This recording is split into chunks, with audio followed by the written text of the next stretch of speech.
Hey guys, welcome to this episode of Stormwater Creek. Let's just dive right in here. Where's the movie announcer voice? As if No, dealing I- poker. that's He was dumb. writing the essay. No, movie announcers writing the essay. So we just had a delicious dinner of homemade boudin balls and tater tots and andouille sausage, thanks to our friends Jesse and Scotty. I was thoroughly pleased. Yep.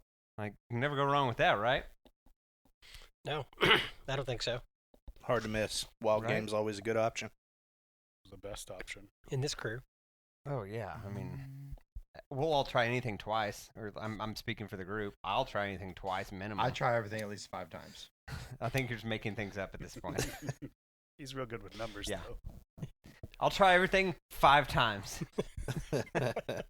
Exactly 5. He's not paying attention either. I said, I'll try everything 5 times.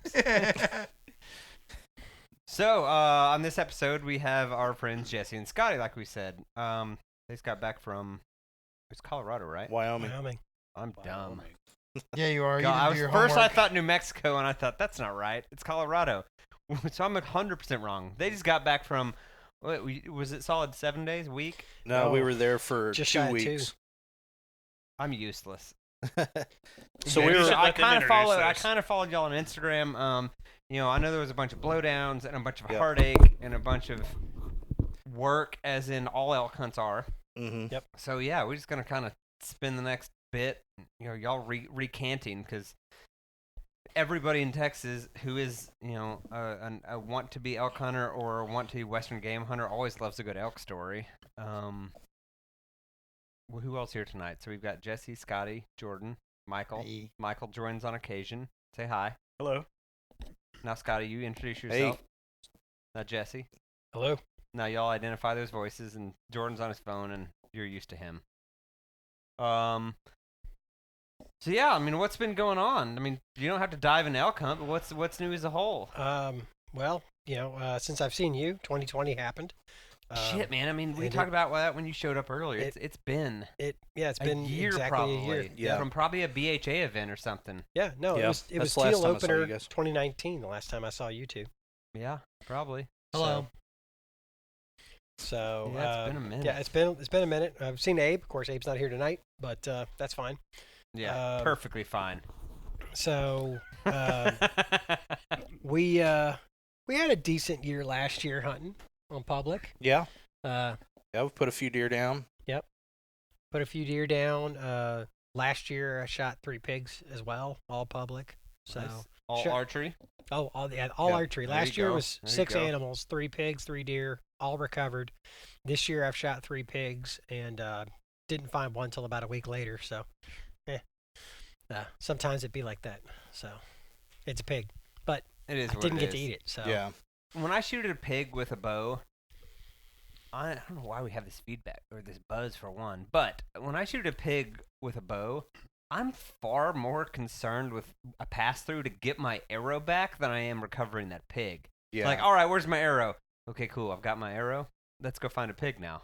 Yeah, I treat them like bycatch. Absolutely. And killing them and getting them off the landscape's a lot more important than recovering them.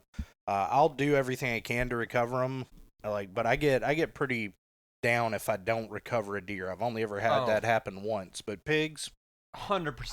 I just want them dead. I want them to quit screwing up the landscape, quit eating up the resources that other viable game species that are native to the area could be using. 100%. So- I mean, but That's- then you can make them into ribs if you catch them. That's true. you can make them into lots of delicious things. But yeah, there's a whole different mentality to pulling back the string on a deer than a pig. Yeah. There was 3 at least opening weekend last weekend. There was at least 3 opportunities I probably should have pulled the string on a deer, but it just wasn't. I just didn't feel right about You it, feel bad if you think you. and I was just like, it's there. That's very shootable. It was 22 yards. Like, that's not any sort of a hard shot. But I was sitting in a tree stand that was set up for right-handed archers. Mm-hmm. So the angle was weird. So I was kind of sitting cockeyed on the seat like I am now. And there's 2 branches that come down. So your shots are heavy angles at like 25 yards max, and they cut right through there. So yeah, it's possible, but then I've got to make sure there's no tree, and I just, it was in my head. Yeah. So I just didn't pull. Yeah. But then I had a bobcat at 10 yards, and I pulled back on it and looked and thought, I'm in Oklahoma.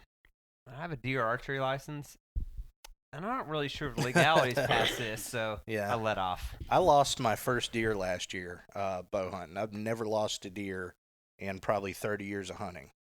And it was my first year hunting from a saddle, and I had kind of a weird angle, and I wasn't as specific on my point of aim as I should have been, and she ducked, and it went through high, and I never even really found blood. There was just a little bit of blood and fat on the arrow.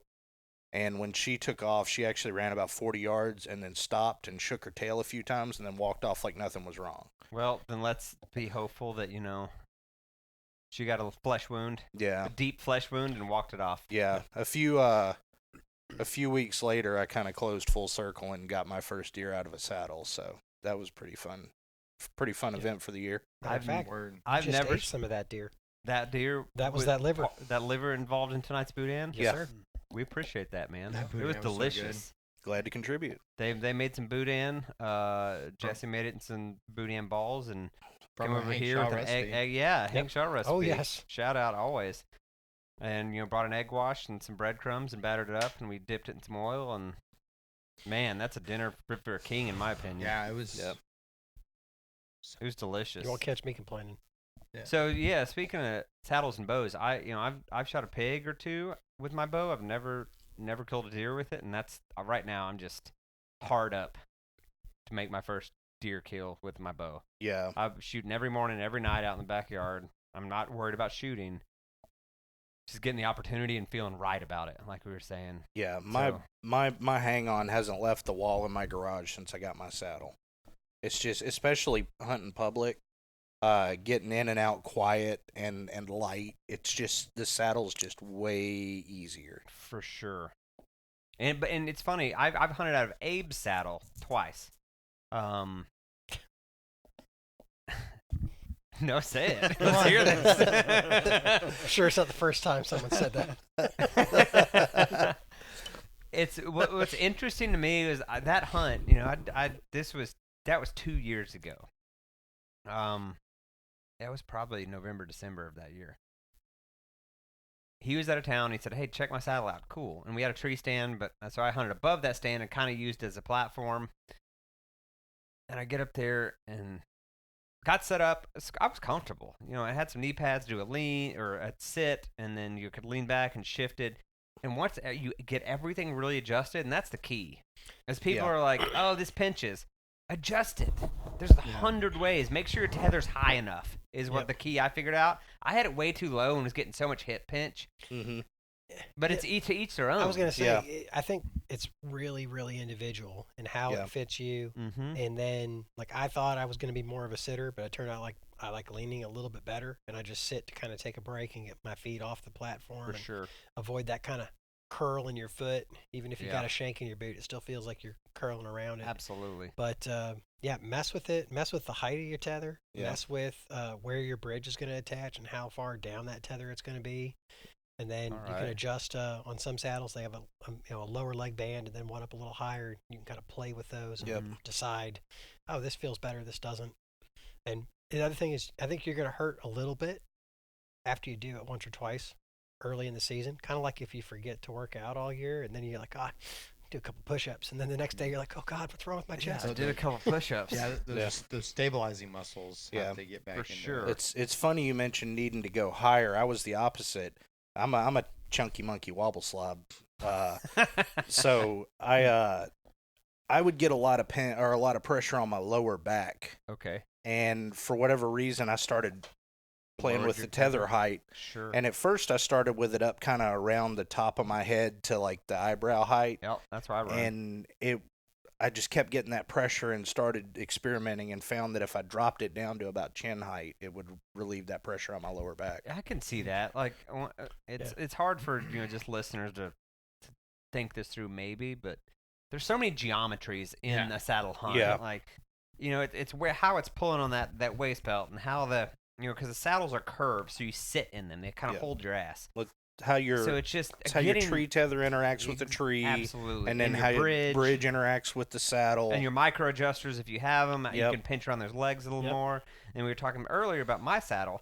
I got it almost 2 years ago, and 2 weeks later proceeded to blow out my shoulder skiing. Didn't pull a bow for a year. Started shooting again this year. Ready to shoot. In between sits this last weekend, I get my saddle out. I start clipping in, and realize I don't think this is right. And one of my lower leg band clip ends it was sewed on upside down.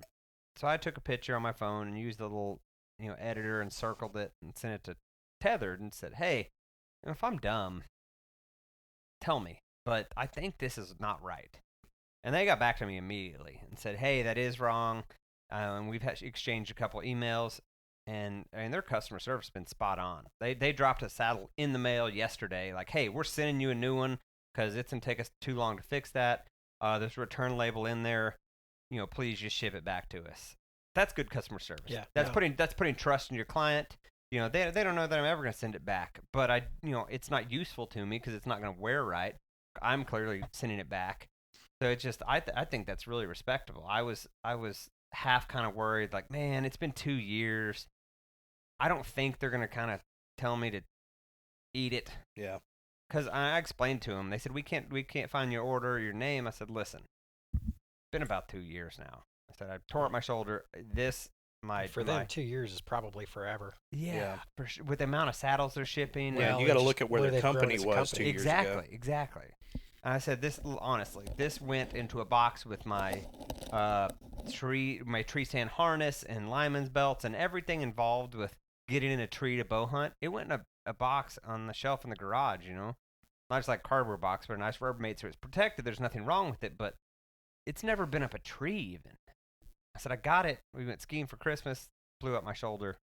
That's it. And they said, cool, no problem. So next week should have a new saddle. Very excited. I got the recliner with mine. Yeah, that's a must-have. Messing with it this weekend, even, just kind of standing, a foot off the ground in this tree, out the place just to mess around, even with the wrong clip. Getting that thing adjusted, I'm like, man, this is perfect. Yeah, so because it's such an effort to get, Jesse and I also whitetail hunt pretty much all year long. We go in as a team and we work together and kind of pick places apart. But because some of the areas we hunt on public land are so difficult to get to and so have such complicated entry, we sit all day just because it's too much to go in there and just sit a half day and then come out. And that recliner is absolutely critical for those all-day sits. So for everybody not listening or not knowing saddles, so you've got your tether that comes off a tree, and this is still going to be half useless, but tether comes off a tree, you clip a bridge in, which basically hooks on where your lineman's belt does, and it's a piece of am steel. And then you've got just another strap that has a wider strap behind it, and that clips in right there above your bridge. And that just goes behind your shoulders. So if you're sitting in this little cupped seat that holds you up, this goes behind your shoulders. So for all practical purposes, you're supported like you're sitting in a chair. Yeah, it allows you to lean back without having to engage your core to hold yourself. And if you think about like the shoulder strap on a duffel bag, not the strap part, but that wider plastic deal, it's a little bit wider than that. So for people that don't know, like a 3 or 4 inch wide band. Yeah, exactly. So you got that wider band. It's not that thin, narrow webbing across your back. Yeah, exactly. So you can lean, do a full lean where your feet are against the tree and you're at a 45-degree angle, legs straight, and then kind of take a break. You kind of bend your knees and push your knees against the tree in a sitting position. And that's the beauty of saddle hunting, is it just gives you the opportunity to kind of move around and shift, and you can, for all practical purposes, shoot 360 degrees around the tree once you're comfortable. Yep. Yeah. There's a little bit of when it comes to flipping it over your shoulder. So, I can show you the weak side. I shot my doe using that weak side shot last year. I get it. I've done it a couple times, but the first time you flip over, it's like, oh God, I'm falling out of this tree. When I did that the first time, and for people, normally you're facing the tree in a saddle. And we're talking about it, that rope that comes down as your tether. You take that and you loop it over your strong side shoulder. So now your back is against the tree and you have this rope across your chest kind of diagonally, so that you can shoot, and it's very, very stable. But I'll tell you what gets me, and I think gets a lot of people the first time, is once you get used to hanging there as you're facing the tree. And this bridge in front of you is AM steel cable. It's very, very smooth. It runs through a carabiner. Is if you have a shot off to like your, if you're a right-handed shooter, off to your left side, and it's a little bit of a low shot, the key is you let your hips rotate, and it allows that bridge to move. Slip.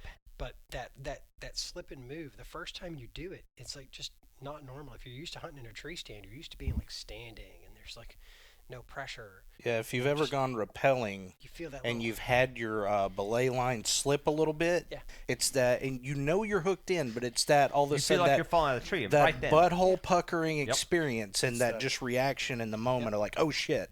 The oh shit moment. Yeah. For sure. You got to get comfortable with that feeling, like your hips are rotating and sliding, but you're really not going anywhere. But you've rotated a significant number of degrees to get that good archer's angle. But it's like, for me, it's all a mental thing, because when you're sitting there in the tree just 100% waiting, you're looking at the tree, you're looking at your feet, you're looking at the platform, you're looking around. Your phone, maybe. But then you have to turn and pivot and make that shot, and you turn, and you're having to realize that your ball's in the breeze, hanging out over nothing. Yeah, 20 that you plus didn't up. you didn't have to look at it before, so you didn't have to think about it. Now all of a sudden it comes to the forefront of your mind at the very moment you're trying to concentrate and make a good shot. And that's my same feeling with throwing that weak side just across your chest. Yeah. He's like, yeah, we're just sitting here like, I've seen this view. You're kicking your feet a little bit and shuffling, and that's the best way if you got to take a leak out of the tree stand. Oh, yeah. You're facing the tree, right? So you do that, and now you're like, you can lean into that tether. Yep. And you're solid. Oh, yeah. Yep. And now you're peeing away from your sticks. You've got, like, everything's dry. Like, that's how you do that. That's the thing. Once you get past the part that you're having to look out into nothing, and you realize that you've got the bridge across your torso, and then the tether coming across your shoulder, and you're actually being held toward the tree more securely than you would be if you were just dangling in your normal seated position.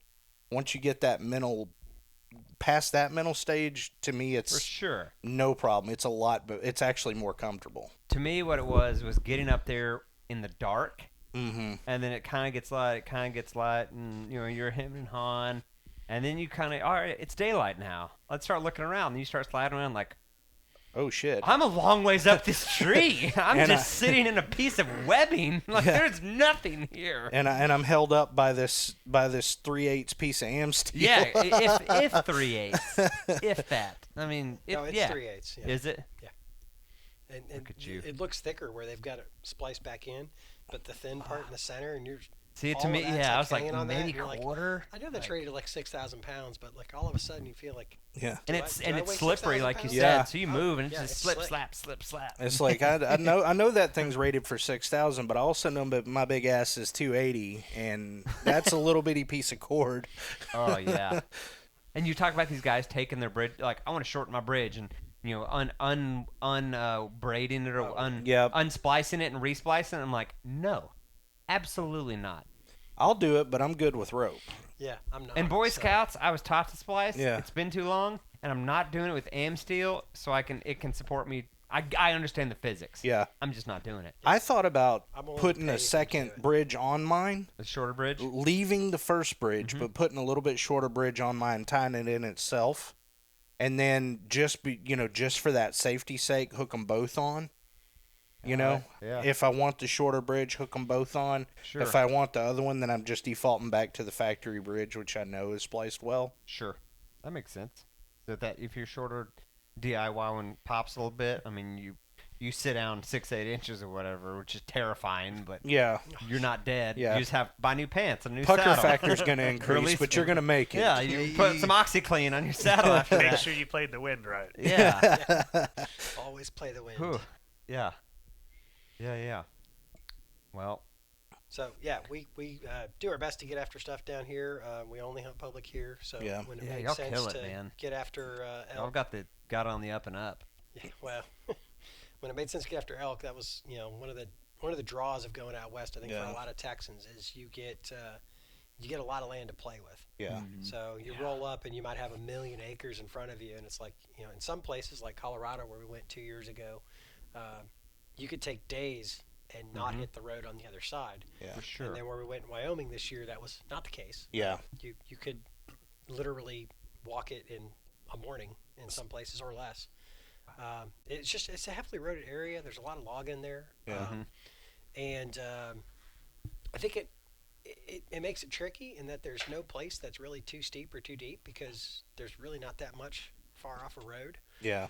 But it's interesting because there's not that much far off the road, so kind of chase them almost everywhere. And I Except guess that we can't hunt wilderness in Wyoming. Yeah. We're non-residents. So I guess a little background on how we got here. Jesse has not always been a hunter, and he's kind of laid into hunting in general. That's me and Abe. And we started duck hunting when I moved up to Dallas, 9 years ago. Yep. And then I drug him kicking and screaming into bow hunting. Yes, you did. That was, and every time something goes wrong, it's always Scotty's It's always fault. my fault. Whenever something goes really, really right, it's always Scotty's fault. But once I got him Give comfortable, credit where credit's due. once I got him comfortable with bow hunting, like for me, I grew up hunting, and I grew up kind of poor too. And we had a little camp on the Natchez River growing up, and we had a bunch of old hunting magazines and books in the camp and stuff. And I can remember as a small child laying on the floor in the camp, with, like just poring over these books with these, I was just enamored with elk hunts. And I thought it would always be something out of my reach, because I thought the only way to go do it was to do the outfitter and the guide, and it's going to cost you $10,000. We talked about this. I lived in Wyoming. Yeah. So close to being able to just go do it. Like I could probably do resident by the time I was about to leave, but it was so far out of reach because I was like, I can't afford to go on someone's ranch. Yeah. 'Cause I'm from Texas. That's what you do. And then, I get into my 20s, and I'm finally realizing that this stuff is attainable. But I spent most of my 20s rotating back and forth to combat in Iraq. So I didn't have a whole lot of time or resources to invest in it, and there just wasn't a lot of certainty in life back then. And then moving up here and linking up with Jesse and actually, building this hunting partner relationship we built together, we started looking at kind of what we wanted to accomplish in our hunting careers. And prioritizing what needed to happen, the order it needed to happen. And we both realized, we're approaching 40 quickly, and we both kind of want to hunt an elk. Let's get on this. And we went to Colorado 2 years ago, and we just went on an over-the-counter hunt, and it was like being at a NASCAR race on the mountain. There were just so many people. It was bad. Pumpkin patch. Yeah, it was ridiculous. We went during bow season, and it was still super, super crowded. You just couldn't get away from anybody. Sure. And we had a couple close calls, but we kind of, coming out of that, we both kind of looked at each other and were like, never again, and started buying points in Wyoming. So for the last 3 years, we've been building points in Wyoming for elk, pronghorn, and mule deer, and this year we cashed in points to get a general elk tag in Wyoming and opted to go to the Sierra Madre Range in south central Wyoming for the last 2 weeks of the archery season. We gave ourselves 2 weeks. We got up there on the 12th. Yep. We left on 9/11 and got there on the 12th. And stayed through the 25th, I think. I think we came home a day or two early just because we were both kind of wiped. And it was time. Which It was happens. 22nd. yeah. I mean, like, being in the woods for a good while, yeah. Yeah. you start to get a little stir crazy. Well, I think the other 10, thing 12 is days. you get to a point where you're like, okay, what happens if I kill something? Yeah. And an elk's a large animal. Right. So, There's got to be some forethought. Like if we find something and kill something, then we have real work to do, not just walking around. And Because we can walk. Where is it? We can walk 5 miles out. Like, oh yeah, we got to walk 5 miles back. Yeah. If we kill something, it's gonna be 5 miles back with 100 pounds apiece. Yep. Twice. A couple times. At least twice. Exactly. And you've already started Yep. doing chucker Are we math 2 are we days ago. able to do this right now? Yep. So Yeah, for sure. we did like everybody does nowadays. We looked at Onyx and all the other resources. We really poured over the maps for e-scouting because we live in Texas and it's a long freaking drive to encampment, Wyoming. And you were just not. You really just told them where we're going? Yeah. Okay, but it's me. Our It's not like our we. moms We'll be cool about it. It's not like we went there and smoked a big 7x7 and we're trying to hide something. Yeah, but I might. So Good luck. we anyway if we ruin your hunt, Jesse, we'll make it up to you somehow. We really Abe will. We really poured over the maps. We did our homework and everything. Sure. We recognized that there was some beetle kill in the area and blowdown may be a problem in some places, but by and large it looked kind of okay. There were some big burns we thought we might be able to exploit. And being a general tag in Wyoming, the residents can go in, but if your non-residents have to draw a tag, so we thought probably be a whole lot less traffic than Colorado. And just before we left up there, that big snowstorm blew through in the middle of September, and we were talking to the locals before we went up on the mountain. They said it blew over 80 miles an hour for 36 hours. Oh my God! And we knew at that point that it was probably going to be a mess, and we had no idea just how much of a mess it was going to be. And we got up there, we instantly recognized that, even though we had gone to Colorado 2 years prior and had a really good frame of reference, the country was still way steeper than what we had anticipated. Yeah. And the blowdown was those just locals, when we pulled awful. into town that first day and we told them where we were going, Yeah. and one of them goes, "Oh, that's some rugged country." Yeah, that's some rough country. The dude that said that is a logging truck driver. Yeah. Yeah. I didn't take that as the right level of warning until we got in there, and I was like, "Oh, shit. That's what he was Kind talking of like about. Abe and his brother doing elk last year. Yeah. When they got from out and gave him word and was like, "What'd y'all do?" Like, "Oh, we hunted here." And like, "You walked there?" Yeah. Boy, you boy, boys are you okay? So we were thinking, the area has some small strips of wilderness, but there's plenty of public land to play with where you don't have to go into the wilderness, and you can't as a non-resident in Wyoming go into the wilderness. But it had kind of the right mix of road network for our level. Every 2 or 3 miles, 3 or 4 miles, there was a road. So I mean, even if you got in kind of deep and you killed something a long way from the truck, there was a reasonable chance there was an alternative route to carry your kill out and not be tied down, having to Sherpa that thing back to the truck over the top of the mountain or something. For sure. So we kind of planned around that, and that aspect of it, I think, would have worked out just fine. We didn't quite anticipate the number of people and the amount of competition in the area. The competition was way higher than we expected. Yeah. Like just about every place we'd want to pull off the truck. And you're like, oh, we'd pull off, but there's 2 campers there. Oh, shit. Yep. Oh, look. Rig, camper. And it wasn't like you see in some of the videos on YouTube where you pull up to the trailhead and there's a dozen rigs, but you don't have as much space between roads either. Mm-hmm. And there's only so many pull-offs. A lot of the space, you look on your left and it's sheer cliff going straight up on the left. You look on the right and it's 300 feet down on the right within, 50, 60 yards of the road. Only 300 feet down. I think I'd have killed for that in some of these spots. Yeah, some of it was rough. So there's not a lot of places you can pull off, and a lot of the places you can, it's like space for 1 vehicle, space for 2 vehicles, and in most of those spaces there were vehicles. So we get in there, and And what day is this?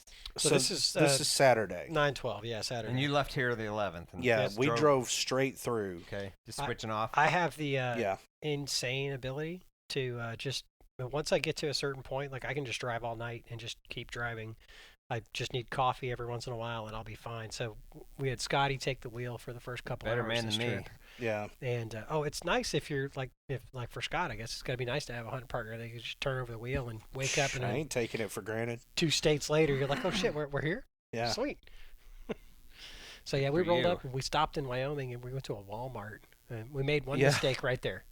We didn't buy water. Yeah. We thought about it. We talked about it. We took water purification stuff, had a whole plan and everything. Come to find out, it's plentiful, but it's in weird locations. Yeah, it's not convenient. It's not convenient. You got to hike. It's not like you can just stop on the side of the road and get it. Well, You can, There's but one spot. there was one Literally spot one in the spot. whole unit, and any other spot you wanted to stop, even if the creek flowed across the road, you'd have to hike down really steep embankments off the side of the road to get down to the creek, or it was a pain. Yeah. And we were not encountering as much water as we thought we would as we were hunting, so we ended up in this really bad cycle of having to go and get water in the middle of the day every day.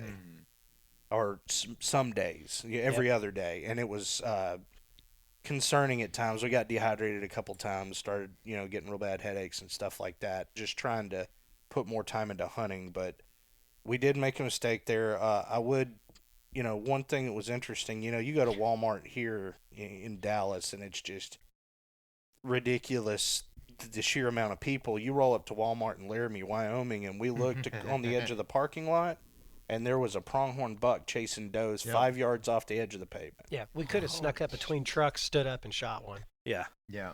And you would not have to be a good archery shot to shoot one of those. They were like 5 yards off, literally. Yeah. And they were looking at you like, the fuck you want? You ain't doing shit. Yeah. I know where I am. Yeah.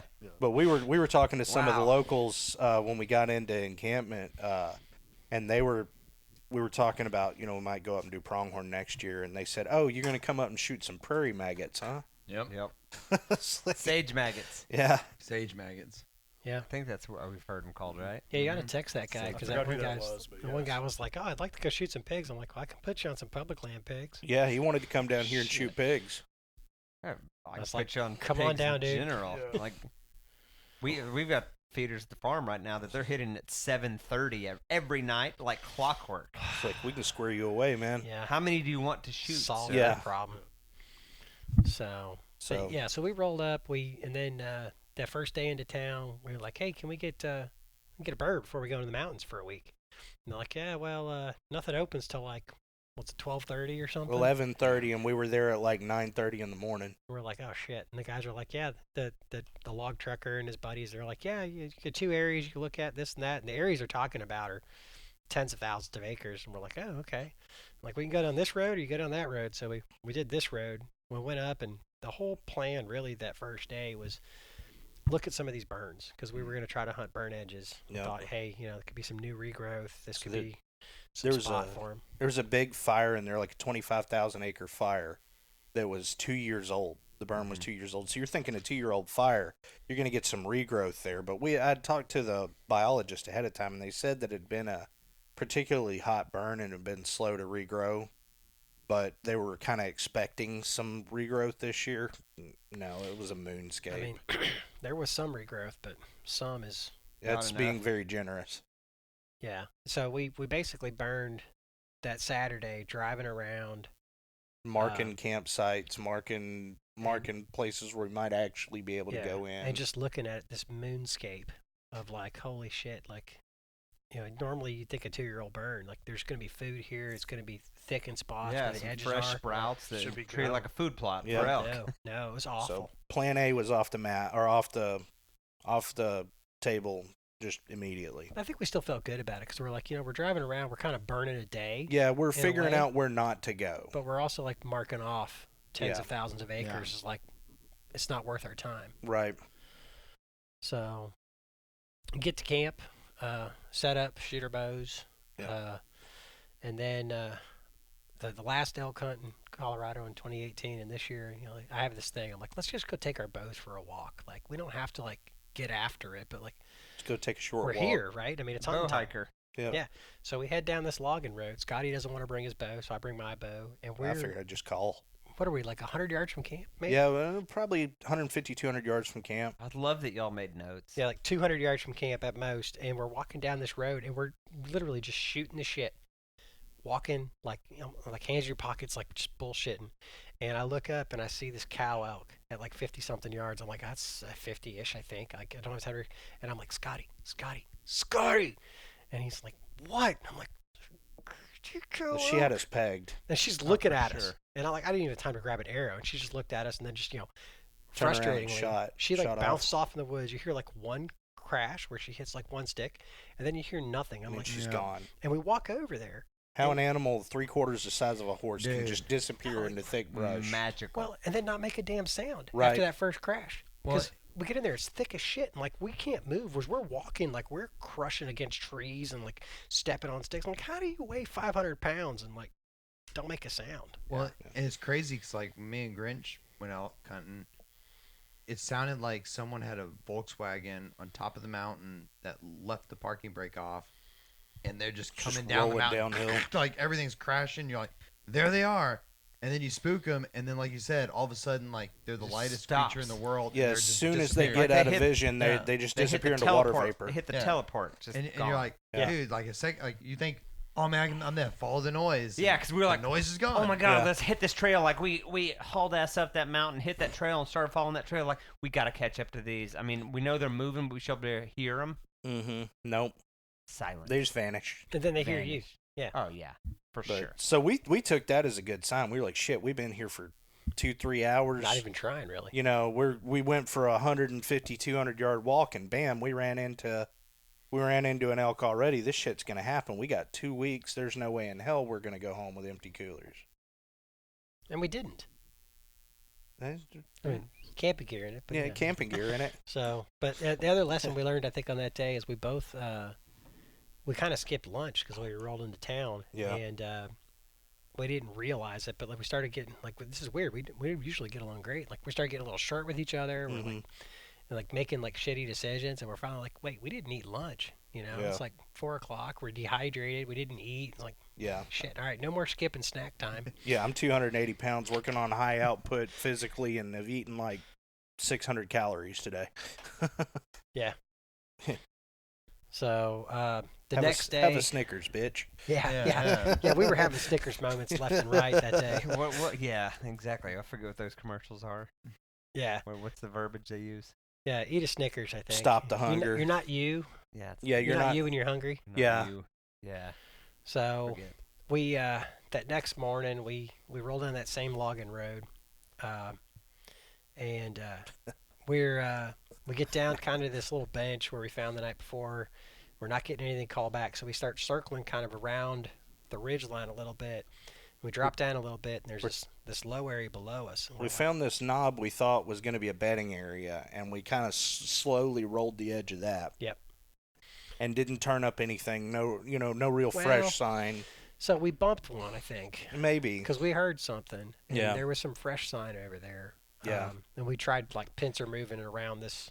But what we kept finding, or what, this is going to be a theme throughout the whole thing, is you find a lot of sign that's like a week old that aligns with the timeline of that storm coming through.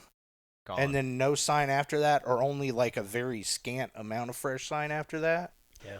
So we worked up to that knob and cow called a little bit and never really got a response, and then figured we'd push onto it and see if it had been used for bedding or anything. It had a bunch of blowdown all over it. So we worked up onto it and scouted it, and then we started kind of cresting back down, and we were like, well, they're not up here, and there's a drainage and a creek down at the bottom of this thing. And so we started kind of angling downward, and we were going to call down into that creek bottom and see if we got any response. And then if we did, we'll jockey into position to try to make something happen. So I gave a couple of cow calls and nothing, and then I ripped a bugle. You want to take this one, Jesse? Oh, yeah. So we're standing, 40, maybe not 40 yards apart, 30 yards apart. Yeah. You're just kind of like halfway waiting to see what happens, and Scotty rips this bugle. It's a good bugle. And from down below in the draw beneath us, we hear, "What the fuck?" And I looked over, and Scotty goes, "Did somebody say something?" I said, "Yeah." He said, "What the fuck?" And, well, I guess there's no elk here, so time to go back to the truck and come up with another plan. Yeah, we just stowed our shit and head back to camp for the night. Yep. Same thing happened to Jordan and I. There was this saddle, and we'd hit like 10, 11,000 foot little mesa in New Mexico, 2 years ago, 3 years ago? Yeah, it's been a minute. And we're like, that's the spot. We think they're bedding on the north side. They're going to crest this, come down this saddle, once sun hits, and just feed in this little meadow. Beautiful meadow. Gorgeous. gorgeous. And there's nice trees wrapping it. So like, all right, we're going to get there early. And we got up before dawn. It's hauled ass up there and set up in the trees. And we're bunkered down. I mean, we're sitting down against trees in some bushes and spread out a little bit like we're turkey hunting almost. Thinking like, if we can just get these elk in this saddle, we can pull them in. I've got a cow call, rip it on it here and there, maybe make a little noise, rip on the cow call, sit around, rip on the cow call, make some noise, just like, hey, there's stuff going on here. Hey, there's stuff going on here. Mm-hmm. And then we hear another cow call. I'm like, oh shit, it's time. It's time. Shit's going. Time. It's time. Did you hear that? We're doing it. Cow call, cow call, cow call, cow call, back and forth. And these two dudes, they didn't see us at all, but pop out on the other side of the saddle and are creeping. They're creeping through the middle of the meadow for one, like, and cow calling while they're creeping through the meadow. I wish everyone could see the look you gave. In the middle, the motion just now. Just the look on our face when you see like you creeping through a meadow, and we're both like, what are they doing? Exactly. So I was sitting there, and like, at that point, I'm just like, I'm gonna mess with them. So I keep cow calling, and they keep working over. And they like this is all sounding very familiar. Wait till we get a little further into the strip. Yeah, so I'm just like, this saddle's blown anyway, so I might as well mess with these dudes who have I don't have any idea what I'm doing, but they have less of an idea than I do. So they work all the way across, and then I stopped, and they worked. I don't think they ever saw us. They just worked up and over. We just sat there, face mask. Or they did, and they just tried really hard to pretend they to didn't be cool, see us, like we're idiots. Like, oh yeah, that's if they were sneaking across this the meadow, way. I'm thinking that's not the case. Yeah, exactly. But yeah, they walk across this meadow, head on a pivot. Meow, meow, meow. You hitting the hoochie mama? I was. Oh shit! For sure. They got called in by a hoochie mama. Oh jeez. Yeah, no. So that was that day we were driving around and we found. I'm looking on the map. What? This is day. That's just still Sunday. Okay, yeah. And this is where we come up with we think your episode title. I've already told you about. Mm-hmm. And I'm looking at it and I'm like, so this little bench and then behind it there's this draw, and unless you go up and over, it's like several miles around. If you come up the trail, like this could be a good spot. And it's just a bench. Like, it shouldn't be that bad. Like, we'll go up this draw, we'll hit this bench, no big deal. And it was steeper than we expected. But that whole bench was just hit with those 80, 100-mile-an-hour winds. And it was just, like, picking through that shit. Like, I don't know how. Laid over a bunch of toothpicks. Oh, yeah, except the toothpicks are, like, as big around as you. Exactly, yeah. Because you drop a box of toothpicks. Yeah, and it's like an earthquake in a lumberyard. Yeah. And there's spots where, like, normally, like, like we knew there would be blowdown. So, when I was getting ready, I was like, I'll put my pack on and I'll do like step ups on my hearth, or I'll take my dog for a walk and do step ups on like little drainage things and stuff. And I should have done a lot more of those because, like, holy shit, it was bad. Yeah. And we sneak over this bench and we're still going through all this trash. And as we're walking down the hill, we start seeing some rubs, some big rubs. And then Scotty finds a pile of elk shit that's still wet. Fairly fresh, Well, it was still wet. If it was there and it was still wet, it's fresh. Then you just touch it and you smell it and taste it. Taste a little bit. Make sure I understand what food sources are using. No, absolutely not. Looks like shit. Smells like shit. So we set up a little call. It's Labrador. Sage heavy. My dog ate my stash. It took me a week to get it back. So we set up, do a calling sequence, and the blowdown's so bad, we don't get anything back right away. And then eventually we hear another bugle way, way off and high.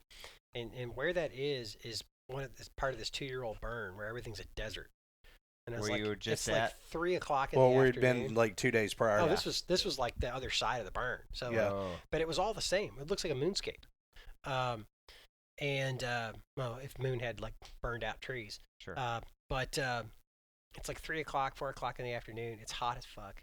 And you mean to tell me there's an elk up there where there's no shade? Standing in the middle of nothing? That's a dude. Yeah. That's a dude. So we decide we should probably leave in plenty of time to get out of there while we have daylight, because going over this blowdown hell is going to suck. We're like, let's put a pin in this. We'll come back to this. Come back. So this was the first Sunday we were there. We're going to come back to this. Turns out we don't come back for almost 2 weeks later. That may have been a mistake, but Hindsight's 2020. We didn't. Whatever. Get there. Get there. And we're driving around looking for a spot, and we settle on, or we decide we have to move camp. Yeah. So that Sunday was the last night we camped. Yeah, there was just so many Intense. people in the area. We kept bumping into people, and the areas where we thought there might not be people were. Well, then there was those dudes that last night we camped there. They had that bonfire going. Yeah, so the whole area was really dry, and It was in a burn ban. yeah, they were under a burn ban, and in fact, the Snowies just across the valley are still burning from a fire that started while we were out there. Yeah. Oh, wow. That fire, when we were there, was maybe 2,000 acres, and when I looked at it a couple days ago, 150. it was now at 150,000 acres. So when we saw those guys with a big bonfire, and we kind of realized that the area wasn't panning out quite as good as we'd hoped, despite seeing that cow very early, we kind of decided we were going to make a move. We kind of Sure. Well, we make sure and park the truck facing out that night. And like the critical gear, like our packs and bows were in the truck. So like if a fire started, we'll abandon the tents and just get the hell out of here. Yeah. Sure. It was that bad. Like that bonfire was probably 10 feet high. it was as probably we drove 10, by. 12 foot. And this bonfire. whole area is like dry. This is right after the snowstorm, so it wasn't terrible in spots. But there's still a lot of dead down timber. No need for a bonfire. Oh No. God, no! No. It was dry. They had a big wall tent set up, and the flames were a couple feet above the peak of the If wall we'd had tent. service, we'd have called the Forest I'd Service. have probably called the Forest Service if I had service. Because it was Sure, no honestly doubt. I mean, that's scary. just I was like, I can't believe you irresponsible. idiots Yeah. have that big of a fire right now. Yeah. So we beat feet out of there and relocated. And we had several areas that we were considering, and we relocated to this area where there was this big meadow system that ran back toward the wilderness area from the road. And if you think about it, it was a main meadow that went along kind of this creek drainage and went really deep straight line, but on each side it had chutes that were also meadows that went up the hill and had drainages, draws, an open area coming down, and they had dense timber in between them with good terrain features. And we were thinking they might be, bedding up on top in those woods and then coming down into those meadows in the morning and the evening to water and feed. Mm-hmm. And it looked like when we got in there and started looking around, we put a lot of time in the first day we were in that spot and really kind of walked pretty deep. We walked probably 3/4 of the way to the wilderness. Yeah. And we were really kind of looking at the sign. And again, it was a lot of sign that was kind of that week-old marker. Yeah. The elk had really been in there a week ago, and then they're... And, I don't know. I think some of that sign might have been fresher. There was some that was. Well, but I think as we got into it, it's so dry there, it's hard to read the sign. Because, you can't look at a print and go, oh, that print's this fresh. Right. Sure. Because there's a lot of dead trees, so there's not a lot of stuff to fall into a track. To look and go, okay, something blew into that track. It's got to have been there for a day or two. But, we're finding dozens of piles of scat that are, a week old. Hard. And then 2 or 3 that are within the last couple days. So it's very clear that there had been a lot of elk there. And there are still some elk there, but not in the numbers they were before. Right. And so we kind of scout that whole area. We didn't do that setup until the next day, right? Yeah, no. The first day we did an easy evening. We walked in, we saw some sign. We're like, okay, so tomorrow Just the trying plan to get the is lay of the land. let's drive down into this basin early. We'll And when you drop say in. drive, we mean hike. Hiking. Yeah. Hike down into the basin early. And while we have those morning thermals coming down to us. Mm-hmm. And that way, if we'll find a likely place to do a call setup and we'll react as necessary. But, the idea being, hey, the wind's in our favor. And if there's any elk above us and they want to fight, well, they'll come downhill to fight, Sure. And they're like, oh, they don't have to worry about them smelling. I'm going to go kick that guy's butt. I'm going to come downhill to get it. So we dove down in there, which is a little bit counter to what I think some of the folks up there play the game. Yeah. We went to the bottom and actually crossed the meadow at the bottom and worked the edge of the timber on the opposite side of the meadow as we went into position. Yeah. So we set up kind of where one of these draws comes down, and it's kind of if you picture this draw coming down, instead of opening up into this meadow system, it actually chokes off with timber. Where this spur comes down. So we set up with Scotty as the shooter and me as the primary caller. And, I set up and I'm right next to this creek. So I'm calling and I'm waiting a little bit, and then I might start raking a tree with a stick, and then I call again, but I'm not hearing any response. And I figure I'll just wait until Scotty circles back to pick me up, because he'll know if he wants to move or not. And I'm standing there, and Scotty comes over, and he's kind of worked up in a lather. He's like, we got to fucking go. We got to fucking go right now. I'm like, what? He goes, there's an elk fucking answering at the top of this draw. We got to get up the spur right now. And I was like, what? He's like, yeah, every time you bugle, they'd bugle back. I'd set up where there was some timber, so the meadow was kind of up high, and there was some scattered timber as the secondary meadow had joined the main meadow. And I'd set up thinking they would cross down there where that cover, a little bit of cover was, but they were kind of going around the top edge instead. And we weren't in position for that. We were in position for this, for them to come around, and he can't even hear that there's a response. So I'm like, dude, they're coming, they're like up near the top. We got to get up on contour with them. We got to hustle uphill. Probably good 500 feet vertical. Yeah, at least 600 feet vertical, over a fairly short distance. And so we start scrambling up, and we stop and call. And now we've switched out. We've switched from Jesse being the caller to me being the caller. No, I was still calling. Or were you still calling at that point? Okay.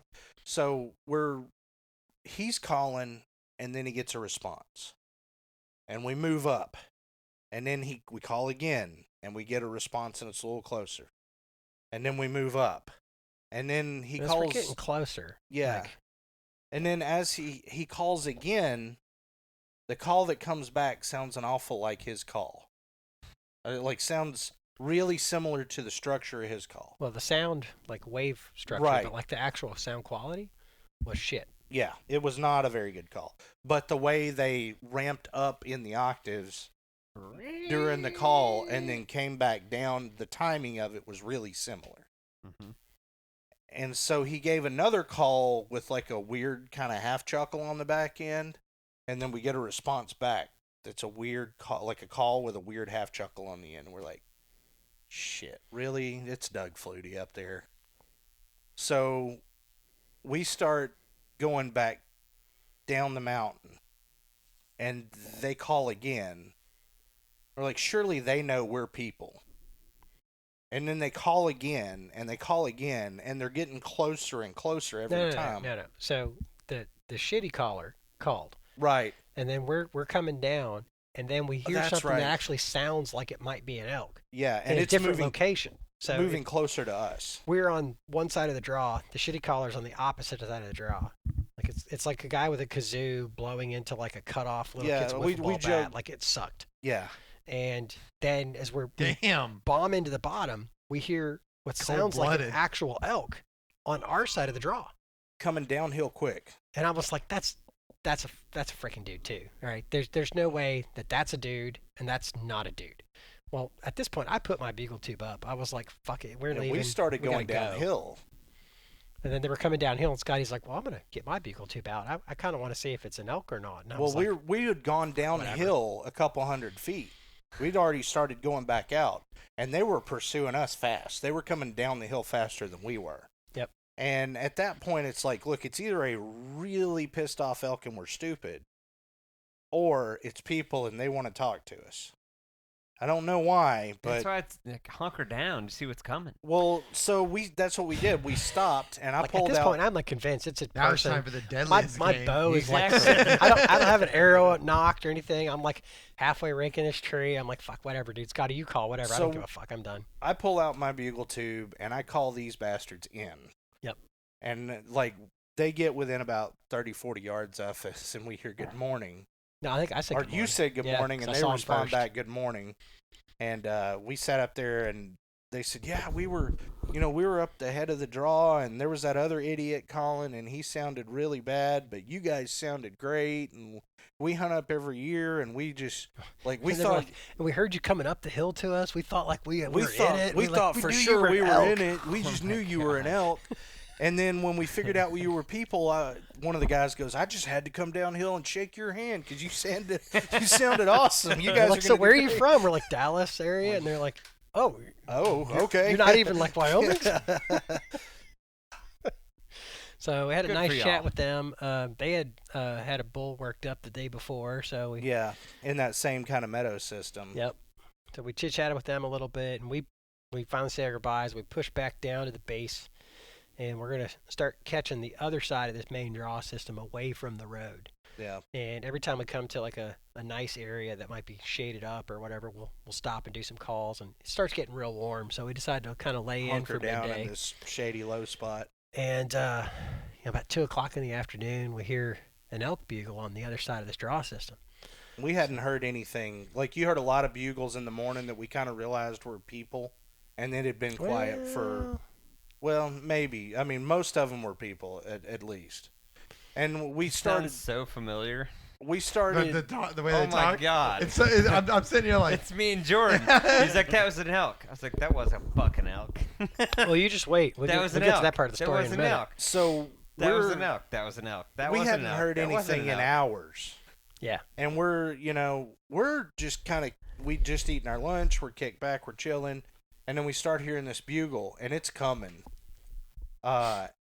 And it ends up near where we had left off that morning. So I was like, well, screw it. Let's, let me get my tube, we'll fire it up. And so I break my tube out and start ripping pretty aggressive bugles across this meadow, and I'm getting pretty aggressive bugles back. Well, it need to be. I mean, to get him to cross that meadow, Yeah. they got to get him fired up. And so we're sitting down near the bottom.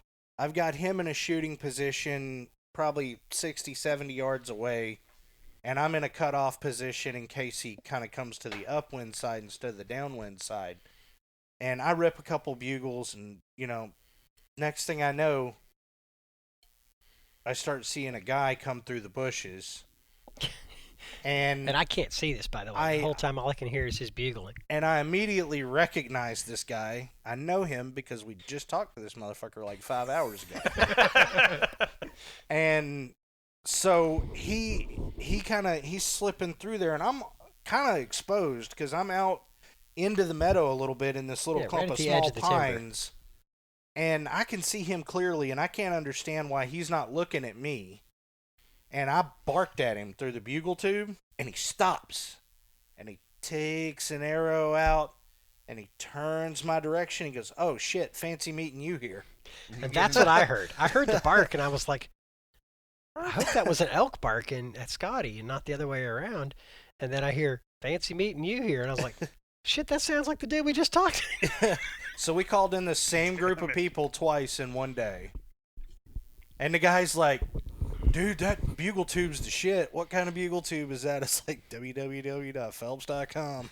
Like the one everybody uses. Well, no, they were using were they were using a Primos. A Primos with, where like, it the kinda wasn't the bite. mouth diaphragm, it was the one that's built into the tube. Yeah, you bite on it. Yeah. and Rocky Mountain Hunting Calls, ones I use, and he makes one like that too that I bought as my first elk bugle tube because you could take that mouthpiece off and use a regular diaphragm call because I wasn't sure if I could learn how to run a diaphragm call, but I think I figured it out well enough to. So hunt elk. I ended up telling that guy, yeah, if you could just tell the elk we sound really good, Yeah, that'd be great. that'd be great.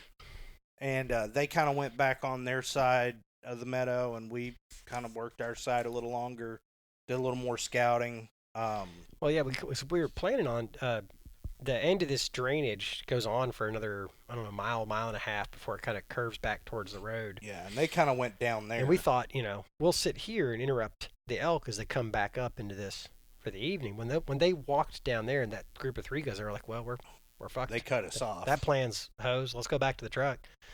And we cut up the one draw we hadn't been up. And in all these draws, we were like, there's got to be some place where they're finding water or wallowing or something. We get to the top of this draw, and we find a wallow. And it looks like it's been hit within a day. So we set up there for the evening and do a few calls. The pine squirrels are much smaller than the squirrels we have here in Texas. But much like the squirrels, those little bastards are crazy. But as loud as an elk. Yeah, they are. The pine squirrels are smaller than our squirrels, but they're every bit as loud as the squirrels here. Like, you're convinced there's an elk. And at one point while we're sitting over that, I had one of these little bastards jump on. I'm leaning against my pack. One of these little bastards jumps on my pack and like crawls right up over my head. And I'm like looking out of the corner of my eye. I'm like, please don't scratch my eyeball out, dude. Just move on. And he's looking at me like, what the fuck do you want? I'm like, why are you here? I just want to kill an elk, dude. You want to tell me where the elk are, and I'll get out of your spot. So, but we find as we hunt there just about till dark. Yeah. And as we go further up this draw, we find some wallows. Another wallow that looks even a little better. So we're like, okay, so we're gonna hunt this wallow in the morning. We won't even drive into the bottom. We'll just sit up here and see how we do. Go back to the truck, get dinner, and the next morning we step off for the hike. And dragging Scotty out of the truck that morning for the hunt was a little tough. And by this point, I'm already background. I was an athlete in high school, and then I was in the military for 6 years, and I kind of trashed my knees during that time. So by this time, my knees are already starting to give me problems. Yeah. Like they're swelling, they're crunching real bad. I'm not. Telling you doing it's almost great. done. Yeah, I'm not doing awesome. I can keep pushing myself if this is the only problem I have, but this is not the only problem I had that morning. No, the next morning, and so fun side note, somebody had used that as like a regular camp, and they had built like an outhouse box. It's just a shitter box. It's like 2 feet tall. There's no walls around it, but it's like you're not having to dig a hole. We're not digging a hole. Exactly. Trying to find a log without bark on it. Like, this works. And Scotty had to visit that before we left. And then as we're stepping off, we're maybe 100 yards from the truck, and he just goes, "Hey, I don't think I can do this." And I'm like, "Man, what's wrong?" He goes, "I'm not sure if I got to puke or if I got to go sit on the box, but like, I don't think I can go in today." Yeah, something's not right. So I handed my truck What'd keys. you eat? Mountain House Thai curry. No, it was the breakfast. No, that breakfast. Oh, it was the breakfast skillet? The breakfast skillet was the second episode. The first episode was the yellow curry, I think. No, it was 2 days after the yellow curry. It was the Chinese one. I don't know. Yeah, at any rate, Mountain House Chinese sounds like the shits to me. It was. Like, turned out also true. I'm a huge fan of the breakfast skillet. Love me some breakfast skillet. I don't think there's a better one. I just feel like just stick to lasagna. Chicken and dumplings. That's all Cameron makes. Like, lasagna's legit. No, but you know the story about the lasagna, right? Yeah. Our Cam Wiseman, our buddy who lives in Montana now, dude hunts his face off. Yeah, he's a badass. He's in shape. I mean, the dude just gets shit done. He almost killed Abe like 6 times. Multiple times. Like just by walking. I was gonna say, was it Abe's deliberate? walking along, going, "Host has got a new Twinkie coming out. Twice as much cream filling his ding dong." But I'm talking to Cameron one day about cooking stuff, and we're talking about lasagna. I was like, "Yeah, I mean, I think we were talking about wild pig or something. Yeah. Like, just grind it, and make some lasagna." I don't know, man. I said, "You don't like lasagna?" He goes, "Yeah, I mean, you can buy really good lasagna. You can buy decent lasagna, like Stouffer's or something." He said, "Oh, man, Mountain House, best lasagna I've ever had." He's like, The fuck is wrong with you, dude? Excuse me? That's the best you've ever had? No, that's His the only favorite. His favorite lasagna was Mountain House. That bar's got to be incredibly low, sir. Oh, my gosh. Like, any passable, like, shitty, like, it seems to be a family Italian place, but it's really Mexicans running it. Like, should be better. Furs. Like, what? Like, you can buy Furs has got to be better than Cece's lasagna. Stouffer's at Walmart is not awful. I mean, It's not awful. It's not freeze dried. Oh my God. Well, Cameron. That just locks like, in the flavor, apparently. So, Poor bastard. yeah, so that Wednesday morning, Scotty's going to lay it at the truck, and I was like, well, I'll go sit that top wall. Something tore you up. Yeah, he's not doing well.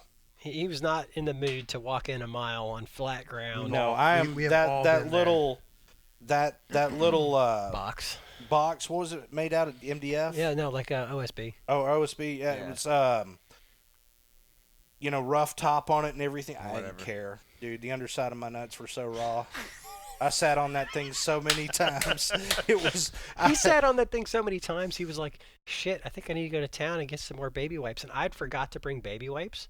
So when we stopped at that Laramie Walmart, I bought like a 3-pack. We only got to like 10 a.m. before I had completely abandoned toilet paper in favor of baby wipes because even though Angel Soft is very good to me, no way. It was still like sandpaper. Yeah, 60 grit. Sandpaper. Yeah, we're getting ready to start scrubbing her down with 40 grit, and it's like, I don't know. So I mean, you think it was Mountain House? I mean, that's all that could have been, right? I mean, I guess usually Mountain House will stop you up, but not this one. Exactly. Usually, that's what everybody says. The opposite. So I've never eaten enough, and my stomach's cast iron. Yeah. Well, on that way in, I kick up a couple of elk cows while I'm walking in, and they saw me. Let me interrupt. Y'all have either sex tags? Huh? Y'all have either sex tags? Oh yeah. Yes. Yeah. Okay. Judge General tag. I can kill any. Yeah, if it's brown, it's game. Yeah. I mean, Brown's I down. probably wouldn't shoot a calf deliberately. I mean, you never know. Shit happens sometimes. But and I would shoot a spike. I don't care. But if it was like not this year's elk, it was in grave danger. And the cow saw me and they kind of fucked off down the hill. And I was like, well, that's a good sign. So I go sit on this wallow, and early, right at the top of this logging road on the other side of the ridge is wilderness. And I hear one bugle. And I kind of told myself, I'm not going to play this bugle game. I'm not going to attract other hunters to my location. I'm just going to like sit the swallow, hunt it like whitetails, and let's just see what the hell happens. Nothing happens. I'm sitting there reading my book, like the whole damn day is gone. And it's getting kind of late, and I set my book down, and I hear a bugle from up, like it sounds like it's right on this logging road. I'm like, that's got to be a fucking dude. Screw it. I grab my bugle tube, I point it downhill, rip a bugle, and I set it down. I don't hear anything back. I'm like, well, I guess I sound like shit. And the dude said, yeah, what the hell? I'm sitting there. I look over, and I see these giant fucking tops of elk ivory walking through the woods towards me. And I'm like, oh, fuck, there's one right there. That was a real elk all along. So I'm like, turning, and I'm like, okay, it's going to come down to this wallow. And we had talked about the night before this soft area at the very, very top where there's no water. I pointed it out to him. I said, I don't understand where there's not a wallow right here. Right here. So right where he pointed, this elk is over there like stomping on the ground and rubbing his antlers into it. And then he's tickling like these little willow-looking bushes up there. Yeah, laying some scent. So I'm like, oh, shit. Like, I can't. Every time I moved, like the elk kind of looked at me. And you're also at like 60 yards. Yeah, I'm at which like is right on the 60, edge 70 yards, your doable range.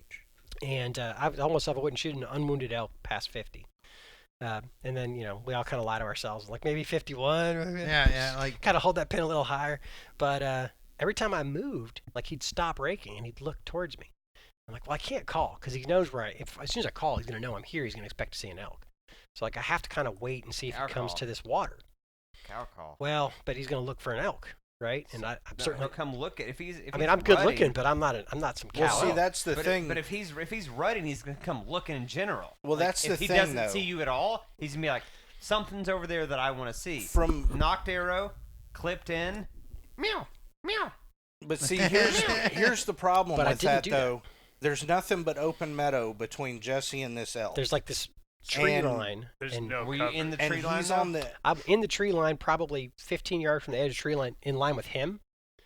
Okay, well, listen, I didn't do it. Hindsight's 2020. So, I'm the asshole who's sitting on a leather couch drinking whiskey right now. Suffice it to say, there's not enough cover there to convince that, like, unless he's short a chromosome or has an extra chromosome, whatever. He's a 6x6 elk. I can see him clearly at this point. I'm like, that's not some fucking junior, his first dance at the rodeo. Not like young, every dumb, girl, yeah. like some 14-year-old guy, and some girl says hi, and he's like shooting and loading his pants. He's like, no, I've been here, son. You ain't her. Jesse's concealed, but there's no place around him that an elk could be that he would not see. Right. Yeah. So if I stay still, he's not going to see me. If I call or if I move, he's going to know something's up. There's just as much. There's just as much chance. 500-pound animal or elk, but there's no cover for you. Yeah, 200-pound dude with a bow. Like, oh, don't want to see you. There's just as much chance that he's going to look over there and go, it's not right. Yeah. Like I said. And I'm sitting in the only water spot. I'm sitting in Dallas, Texas. Yeah. Giving my Oh, it's 2 dry as cents. fuck, and I'm Eating thinking like he's goldfish gonna like do all like a this man. shit, and he's gonna come down to get a drink, and it's 25 yards from where I'm standing. I'm gonna smoke his ass over that water hole. I don't have to try to maneuver on this bull. Sure. Spoiler alert. Kind of wish I'd tried a little harder about maneuvering on this bull, but so he comes out to the top edge of this, and there's this little like plateau up there. And he stands on that plateau, looks out over this draw that goes out for, I mean, if you see the other side of it, it's probably close to a mile. Yeah. And he just rips this fucking bugle. And he's got like snot running out his nose and shit. And I'm just like sitting here like, just come That's down awesome. to the water, please. And the whole time he's just like doing this bugle. He goes over another soft spot and he's kind of twirling his antlers in it. And I'm like, this is fucking awesome. Mm-hmm. And then I hear a couple of cow calls up the hill from me. And he almost like barks, halfway like a short 1-note bugle, and fucks off up the hill after these girls. And I'm like, so I rip a bugle at him, and he bugles right back. But he doesn't come back down. I was like, meow, meow. I'll wait a second. Meow. I think I might have done a Meow. cow call or not, but then I rip another bugle, and he bugles right back. But now I can tell he's like farther away. He's gone like another 50 or 80 yards or whatever. I was like, Yeah, he's oh, not coming shit. to fight. Like, He's just going. He's going with the Stand up. girls. And he's like, you want Stand up. some? Get your bow ready Yeah. and cow call. So he's like, noise. Well, but cow. he's already got real He's cows. already 150 yards And he's away with going real over cows. So, like, I grab, like, I keep a little face stick. I almost never paint up on this trip, but, like, I throw a couple of, like, stripes on my face, throw my pack on. I'm, like, trying to run up this hill at, like, That's what I would've 8,000, done. 8,500 feet. I'm, like, dying trying to get to this damn logging road. Yep. And I've got, like, a little bit of time before the end of legal. I'm, like, quick walking down this logging road. Every time I get to a little bend, I'm, like, sneaking my peek around. Okay, nothing there. Walk, walk, walk, walk, walk, walk. And then I finally catch his ass. There's 3 minutes left in legal. He rips a bugle. I can't see my pins, and he's probably 100 yards down the hill from me. I was like, well, if I can't He's see also my down pins. in the wilderness by now too. No, he's not. Or He was, on the edge of it. no, he was on the other side. Was he? He was Okay. on our side of the wilderness. He was going down for the Gotcha. girls in the evening. He was going to the wilderness for the day, Gotcha. and then he bailed down at night to go pick up chicks. But like I'm equal there. with him, but he's below me. So the wind's gonna screw me. But in 3 minutes, and I can't see my pins. I'm like, well, you win, dude. So I walk back out of the truck. Scotty's like, what? And I'm like, first of all, are you okay? He's like, I'm almost out of fucking baby wipes. I'm like, I've got extra baby wipes. Are you okay? He's like, I'll be all right. He goes, you got all your arrows? I'm like, yeah. And then I like diarrhea at the mouth. I'm like, oh, fucking 6x6 ball, like fucking. And he's like, well, shit. What's the plan? I'm like, we're going back in there tomorrow. Yeah. Because maybe he'll do the same thing tomorrow. You didn't split Yeah. them off. To sum up the next few days involve a lot of us going back into that same spot and me sitting that upper wallow while he tries to work other avenues that Yeah. they might be working. Because I'm just trying to, like, at this point, I'm just trying to get in hunts and save my knees a bit and try to recover. And he's hustling after him. But long story short, it's a lot of really long days where nothing really happens. We're just sitting in the woods, chilling. Well, with And that sums nothing up really- like everything, like where like we're on it, we finally found it, and then it lulls down. Yeah. And then you get that little tease of like you're there, you did it. Like Yeah. no. So after The same a thing kind of happened with Abe and his brother in Colorado. Yeah. Yeah. They got up. They got great Yeah. elk. Couldn't stop shitting themselves. No. No. no, this was They ended up altitude, with wasn't altitude No. sickness. Yeah. No. No. No. I thought They didn't ended up have with- their gun inside the tent. It was Yeah, their frozen. gun Yeah, froze. That happened, but then past that, like they ended up with altitude sickness. yeah. Yeah, and And Lauren told Abe to get Oh, steroids. I'm 100% aware. I told Abe to take a baby aspirin every day and drink water like I told him to order Viagra from exactly. Eastern Europe. Just on the all- internet. There's so many Yeah, here's the thing. fixes it. You know he's got it It anyway. He works. just didn't bring it with him. Look, I'm not saying he doesn't, but it would have fixed him up there and his brother. Well, it's So funny now because you we can did have fun with Colorado. it. But Scotty the- brought some altitude Because sickness it's your meds. brother. Yeah. I brought altitude sickness meds to Colorado, and I your never really brother. felt altitude sick, but my hands swole up so bad that I could my fingers were like sausages, and I was like, you know what, I'm not doing this shit when we go to Wyoming. Yeah. I didn't really have any altitude. Like, it took me a couple days to really kind of adjust. We each had headaches one day, I think. Where it was a little bit of dehydration, maybe a touch out. It was still early, like 3 days into the trip. So those two things go together really well. Baby aspirin and water. Yeah. Well, and then after that point, like I made a point of like monitoring my water input. Like I was drinking out of a Nalgene, so like I know that's a liter. I have a backup like liter bottle, like a smart water bottle, and 2 of them. Yeah. So like I know throughout the day, like on an active day, I need to finish this before noon, and have a second one before I get back to the truck. And then like on a day where I'm sitting around watching a water hole, like I can sip this 1 liter throughout the day, but like I was using that as like my way to make sure I'm drinking enough because I could tell I had a day where I didn't. Super and I smart paid way the price. to do it. You have to monitor your water intake, especially at altitude. It's easy to forget because like if you think you're chasing elk, or it's because the altitude or it's dry or whatever, you just don't fucking feel like eating or drinking. Yeah. And like you had a day like you were like, man, I feel like I was just drinking so much, and you pulled your reservoir out of your pack and you maybe drank a half a liter. Yeah. And it was a hard day. Yeah. And it's just, I don't like that system for that reason. Yeah. I want to know how much I have left, so I can monitor how much I've got. Like, am I getting in trouble? That's the downside of the bladder. The worst part about having worst part about having a bladder is when you're been out on it all day. It's kind of hot and it runs out, and then you suck on it and it goes, and you're like, See, I found out the entire time I was there. I realized that my calorie output's going to be pretty high up there. I'm a fat bastard, and high altitude, high intensity activity. But even though I took, 2,500 calories a day's worth of food, I'm only eating like 1,000, 1,200 calories a day. Right. I'm maybe not 16. I can't make myself eat the rest of that food.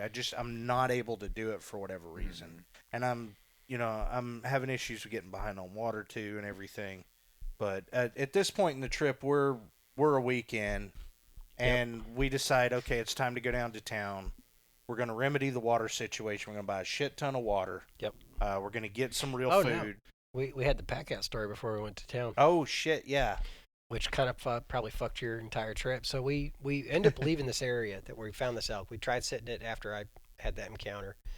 Nothing. Yeah. So we're like, let's leave. We're bailing out at this point, looking for new spots. We had that same. Well, and our concern was like, go to town. And I think this actually ended up being true for every time we encountered elk after that, except for maybe one. I think the elk were very transitory. They were moving about the landscape. There wasn't like they were in their favorite draw, and you could get on. There was a lot of pressure. It seemed to us the combination of the pressure and the fact that a week earlier the woods had totally changed when that storm came through and everything blew down, and all these areas that were full of elk sign were now full of logs. They just didn't.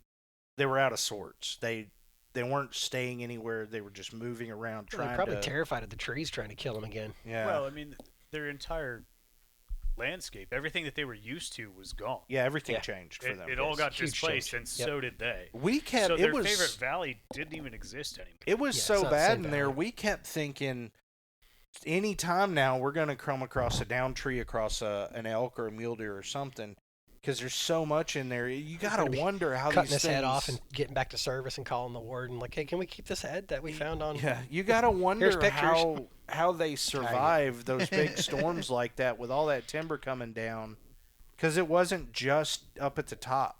Oh no, it was this this northern slope, and then for some reason this southern slope, and then all the way up on this knob, and then all the way down in that draw. Well, and then you'd cross this ridge. And you'd be like, okay, it's all standing timber here. And it may be dead timber, but it's standing. Yeah. And then you go down like 400 feet, and it turned into pickup sticks. And it's like, it's the exact same facing. And I did this on a mountain that we'll talk about. And it's like this north-facing ridge, or north face, really. And it's just this, the guy described it as a bowl. It's kind of a bowl, kind of not a bowl. But like at 10,200 feet, like you could walk through the trees and sneak through them like no big deal. You drop down to like 9,700 feet. Fuck, I'm going back up 300 feet to get off of this bullshit. Just get around it. And it's like, how is it at this band with there's no topography that I could tell that really made a difference? It would have shaped it into there. And it's the same amount of dead timber, but like here, it's like God came through and decided, fuck everything that lives here. And then up here, it's like, no, you're cool. Yeah. And then, like, how did the elk know to go back up 300 feet to avoid that shit? Yeah. Like, so we're about a week in, and we're looking for more spots. And we come across this area we'd thought about going into, and there's these guys kind of lagging in the morning hunt. They haven't gone out, and you can kind of tell they're slow to get up and go, and they're all probably 10 years older than us. easily. And we were like, well, let's see what their plan is. Maybe they're stepping off one direction, we can step off the other. And we go down there and talk to them, and they had killed a bull the night before. And we're talking to them, and they say, oh, yeah, we got this bull down. It's in a bit of a hole, but it's 0.7 of a mile off the road. Yep. And we were like, well, screw it. We'll go, Everybody that we'd bumped into has said, hey, if you get something down, let us know. We'll help you pack it out. So we're like, okay, that's rad. We'll pay it forward. Well, it's just being in the mountains. Like, when we were in Colorado, I had a dead battery one morning, and I hiked down to the nearest camp and said, hey, I got a dead battery. Can you just give me a jump? They're like, absolutely. Hopped in the truck, rolled right up. They wouldn't, like, hey, can we give you $20? Like, no, hell no. Scotty always brings whiskey, so they took a pull off the whiskey as their thank you. But like, just that, the usual thing, like, you guys probably get it. You're out in the woods. Outdoorsman. It's like man. it's like a fraternity. Sometimes around DFW though, you get people that they're like the pleasure boaters, and they don't fucking care. But like if you're out really in the woods, like I don't know any like you look mad at some other duck hunter group, like they pulled up too close to you or whatever, and their fucking engine won't start. You'll still go over. Absolutely. Still go help them. You guys are okay? We were running up from jug fishing one night. Were you with us? No, maybe you weren't. Marshall Creek right here. Running up jug fishing. We come across this couple, and they were in this inflatable raft thing. It was a big setup. There's nothing wrong with it, but it clearly had seen better decades. What were they running? They were running a trolling motor or a tiny little outboard on it. Yeah, I went with you. And it was it was Jared. Jared was with us. It was very clearly dead. So he pulled up like, hey, y'all running? You good? Because they're just paddling their asses off. Just smoked, you could tell. Y'all good? Or, your motor not running? Like, yeah, I don't know what happened. I forget if it was battery, gas, or something. But, like, hey, hook up. Like, so we pulled around, tied in our boat and just, puttered in. We're 2 miles from the ramp or something. So we're not hauling ass, but we're just, that's... You don't leave them. No. Like, and who cares? We're puttering in. We've got a cooler full of water and a couple of beers, and we give them a couple, and we shoot the shit. And what are we doing? We're jug fishing. Like, it's good, solid outdoor karma for things like that. Yeah, I was gonna say like you want to do stuff like that because like when my boat shits the bed, I want somebody to come help me out. I don't want to paddle like your when boat. You smash a giant piece of steel in the middle of the lake. We motored that out. Yeah, I'm saying when the motor doesn't work. I'm not saying you didn't. If the motor works. We throttle out. Yeah. When in doubt. Throttle out.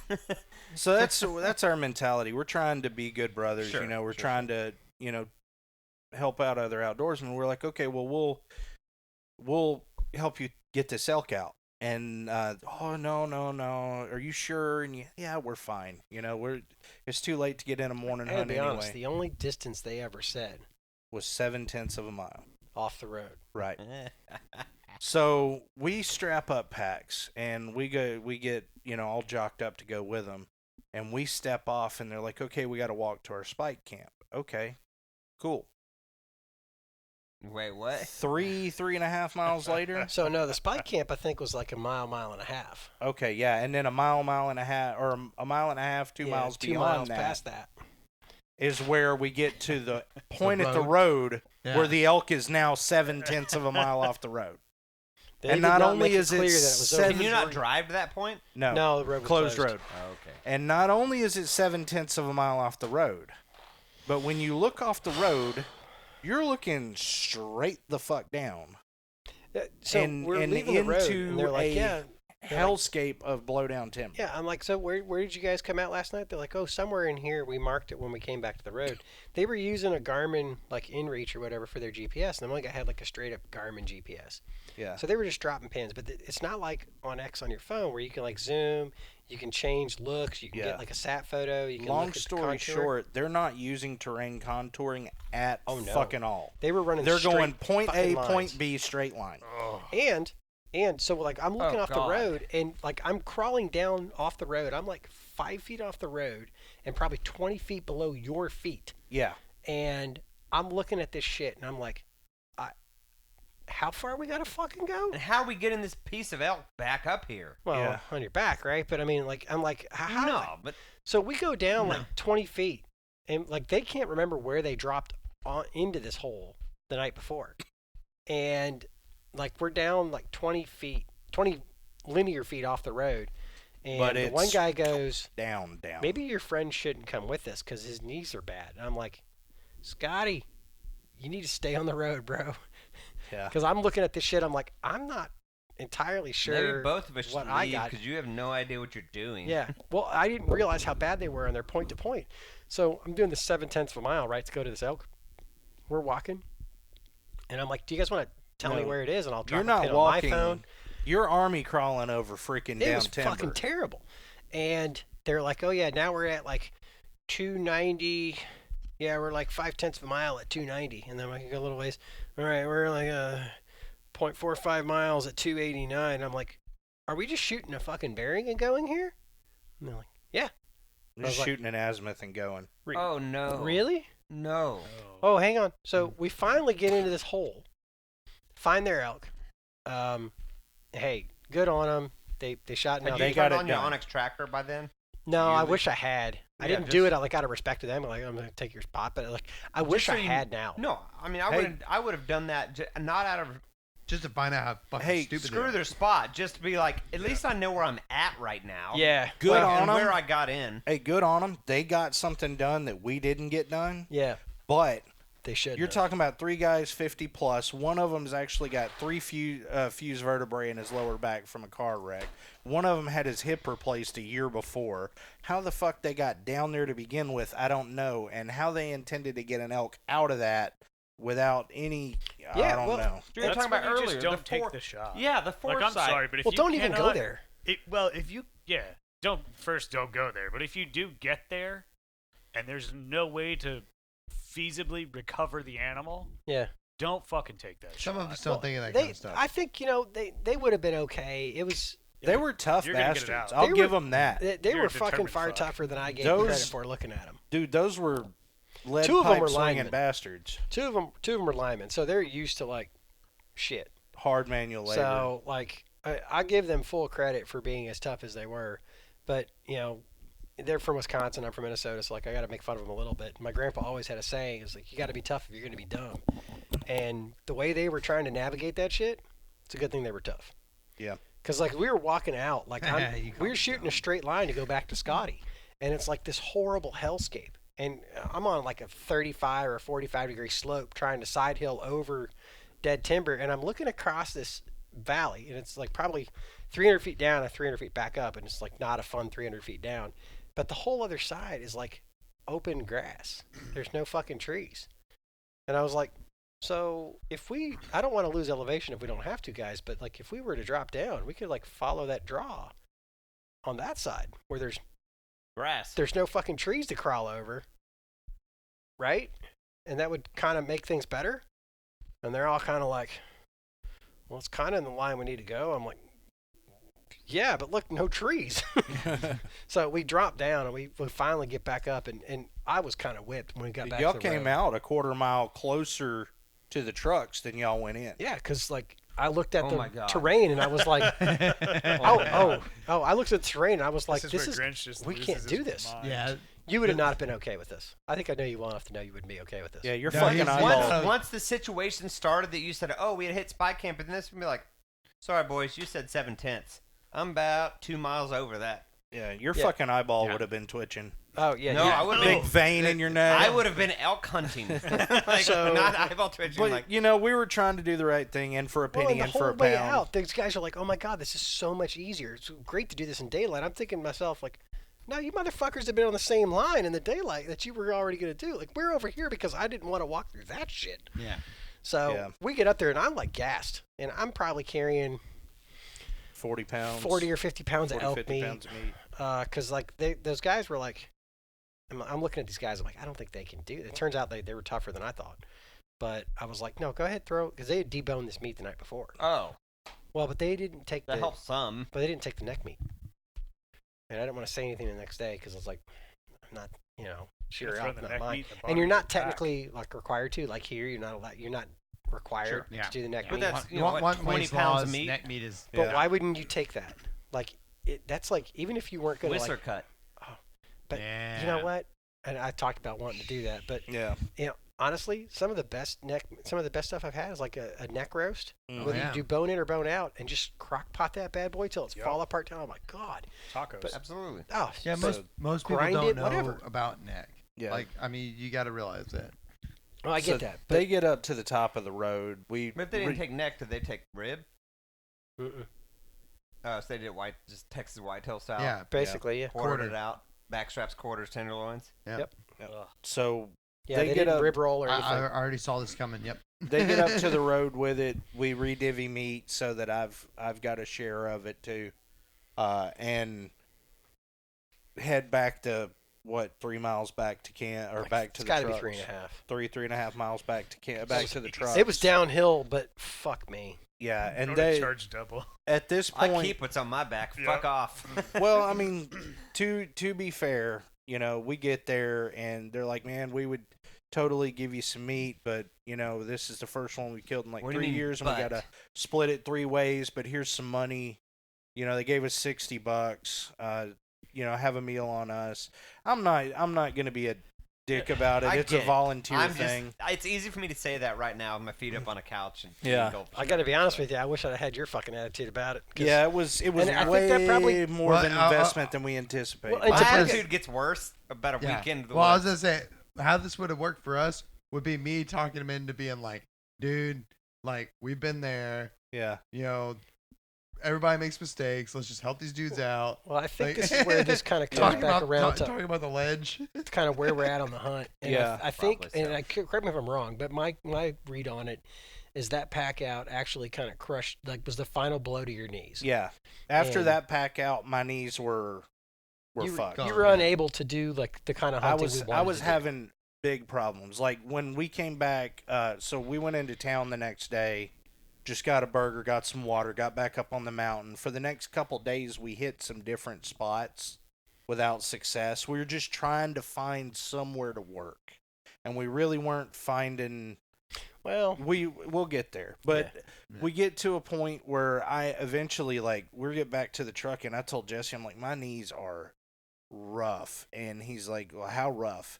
And I sat down on the chair and extended my leg just like that, and he's sitting 3 or 4 feet away from me, and he hears my It's knee just go grinding. crunch.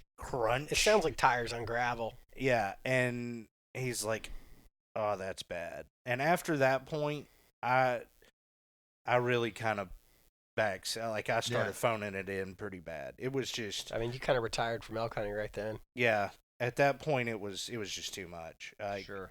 It's understandable. I dreamed about elk hunting my entire life, but I've kind of gotten to the point where I've realized that unless some factor in my life changes a whole lot, I just don't know that I'm capable anymore. Horses up the mountain. Now that said, anybody listening, including people in this room, if Hey, y'all they're want to start doing it buying next year. Wyoming elk points, I'll be available on a Wyoming elk hunt in probably 2 or 3 seasons.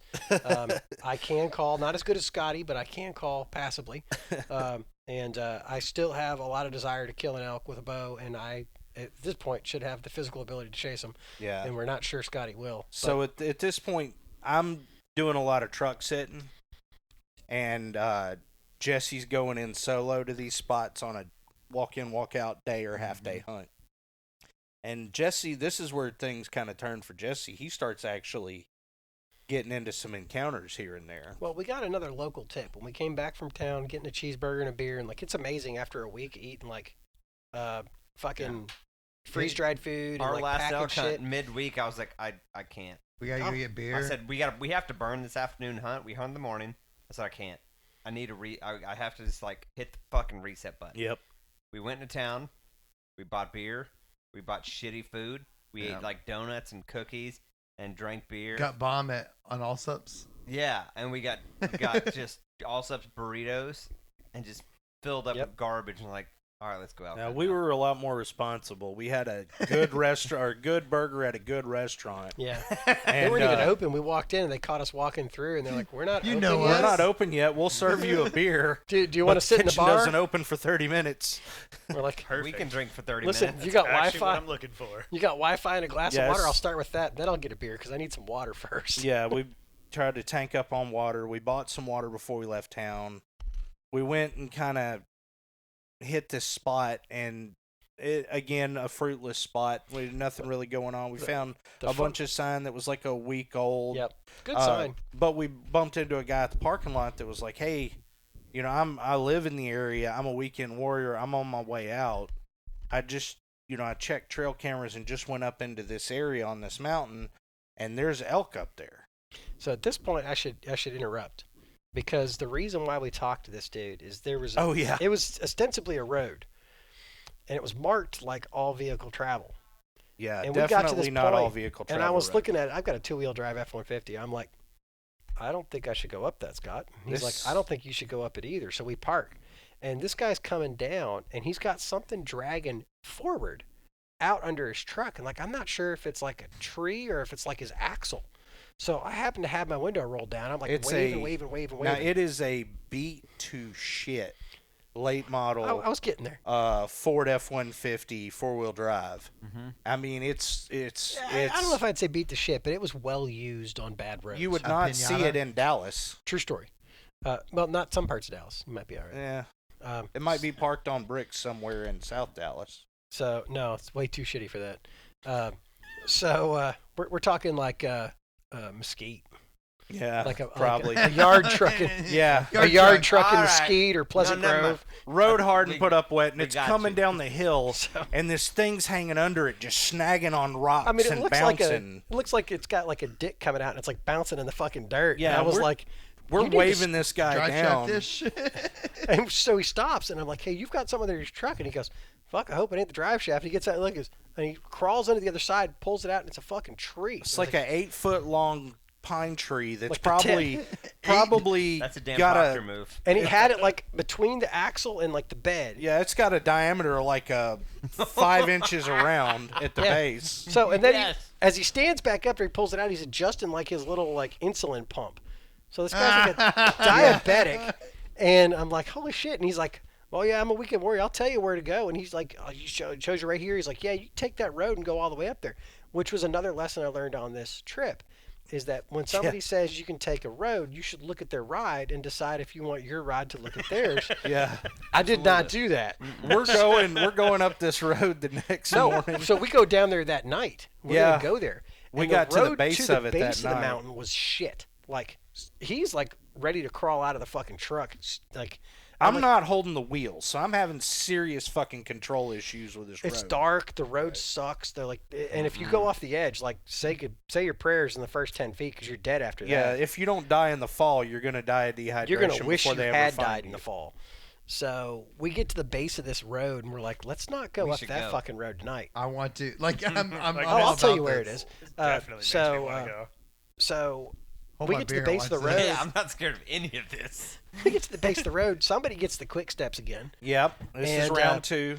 round 2 Breakfast of the quick scramble steps. this time. This is the breakfast scramble, Yep. And we're like, and let's it's not go. raining. Yeah. Well, no, it wasn't raining at first. It started raining while I was. Well, I know. He's like, oh. So we It look at was this raining. road. We're like, we're not going up this road till tomorrow. We'll wait till daylight. Fuck Sure it. ain't We don't need to be hunting on the mountain at first daylight. He can't hunt anyways, probably Yeah. on this. Like, this looks like a scary spot, and we have service. So I text my wife, and it's the name of the mountain's called Vulcan Mountain, and my wife is a big Star Trek fan. So she never remembers where I am when I'm hunting. It's gotten so bad I don't even bother fucking telling her when I'm going or where I'm going. Yeah, he just sends me a text. I tell Scott because she'll text him if I don't contact her at some point. She'll be like, "Do you know where Jesse is? Do you think you could?" Scott's like, "Well, I could probably tell the game warden where to find his body. I might even know which tree it's in, but But so I was like, she'll remember Vulcan Mountain. So I tell her we're on Vulcan Mountain. She sends me like the little live long and prosper hand sign. I'm like, okay, good. She'll remember where we are if we die going up this mountain. And so while we're eating dinner that night, it's raining periodically, and then Scotty's got the quick step, so he goes to take a shit, and it's like Dude, I go for round. No, I go for round like one. Round 2 or 3. No, I go for round 1. Round 1 is not pleasant, but it's manageable. Now I get back to the truck. I reach for the doorknob. I open the door and I look at Jesse and kind of go, "Who?"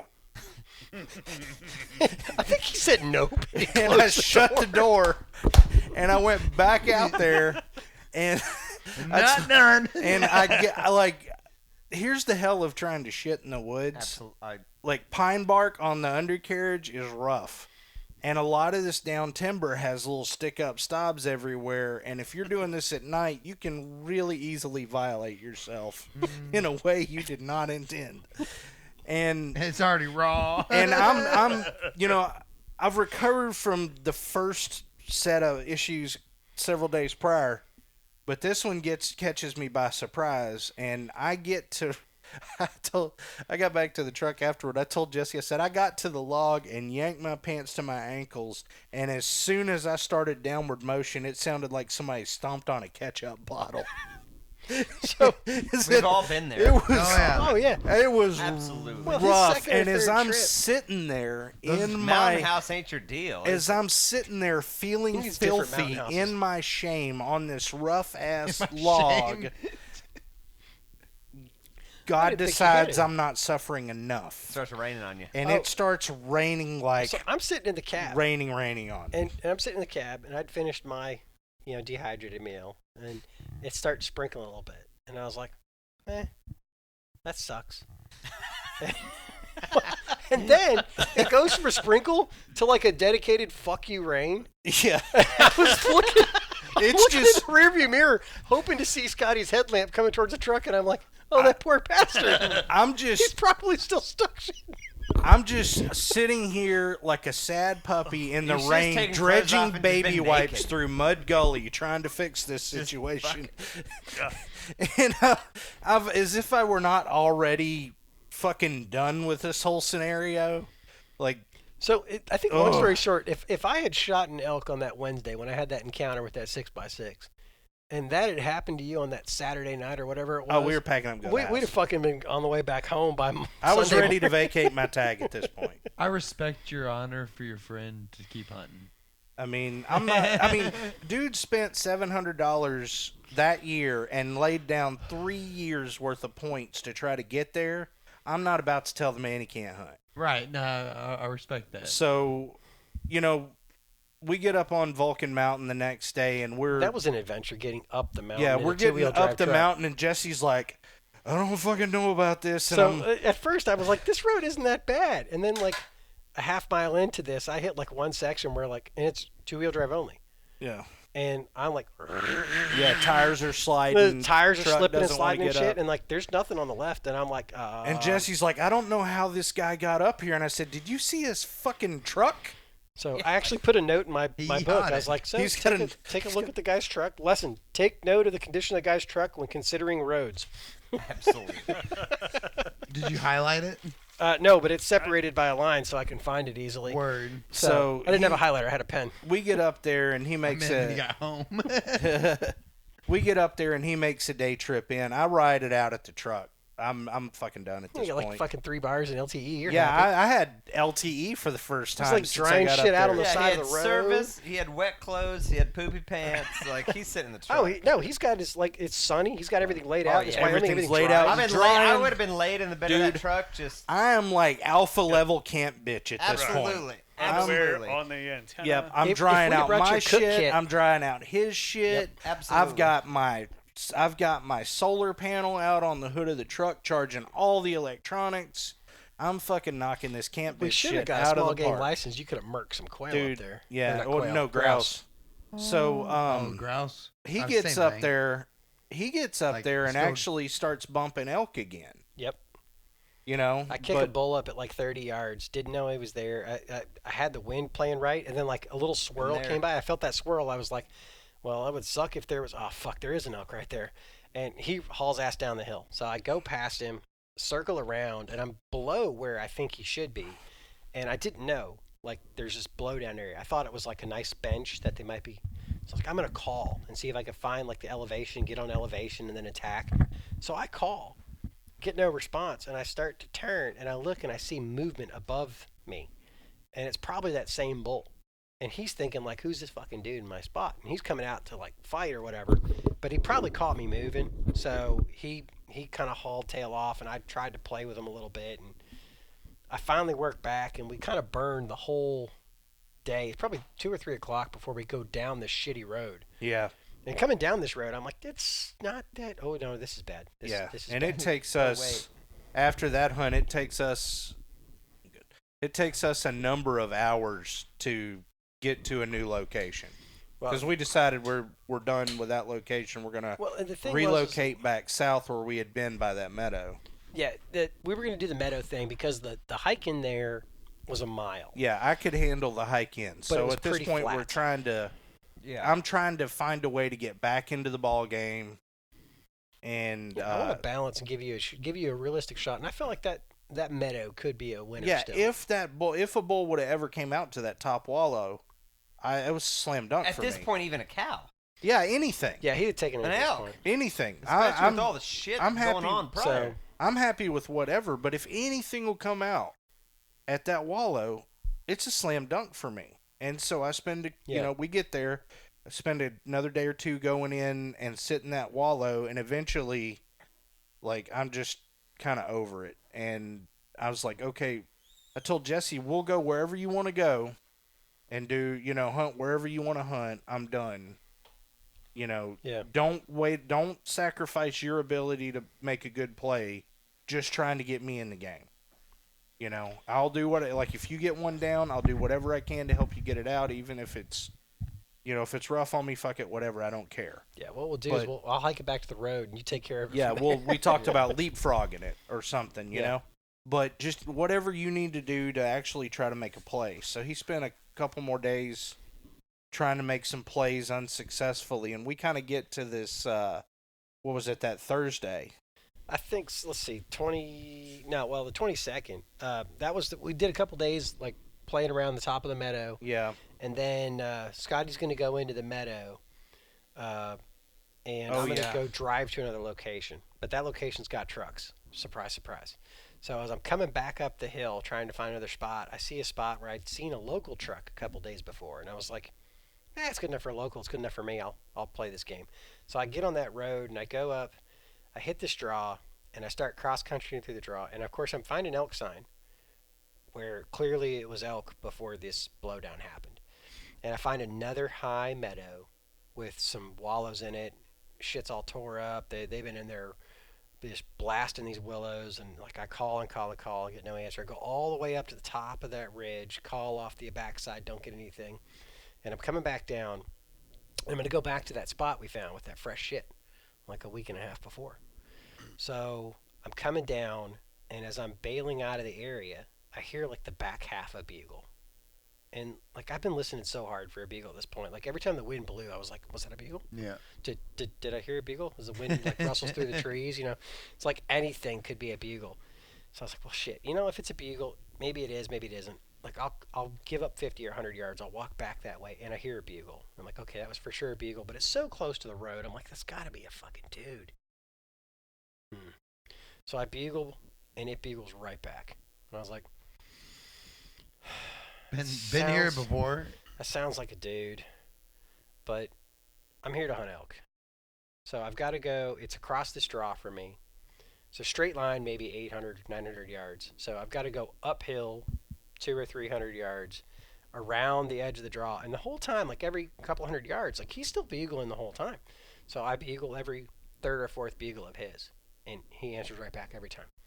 And as I'm getting closer, like he rips there's a chuckle on the start of his bugle. I'm like, man, that's a pretty damn good chuckle. I need to meet this dude. This dude's good. Yeah, he knows how to blow an alcohol. If nothing else. I can't chuckle like that. Scotty can, but I can't. And as I'm sneaking over there, I see a flash of color. I'm like, that looked a lot like a fucking elk. That's a cow elk at 70 yards. Shit, there's another cow. And a third. So this is a herd bull with cows, and he wants to fucking fight with me. So at this point, I'm like, okay, what do I do? You know, you're by yourself. You're like, you got to make a call. And I decide I want to get a little bit up ridge of him, just as such. And I want to sneak another 20 yards closer because there's this opening that's probably 25 yards across. And I can see the cows there at 70. This bull is probably just past them and off to the right a little bit, so maybe 85, 90 tops. I was like, okay, I want to get to where the edge of that clearing is a 20-yard shot. So if he's 10 yards back in the trees, he's a 30-yard shot. And as long as he's not frontal, I'll take that, no problem. You know, like I got his ass.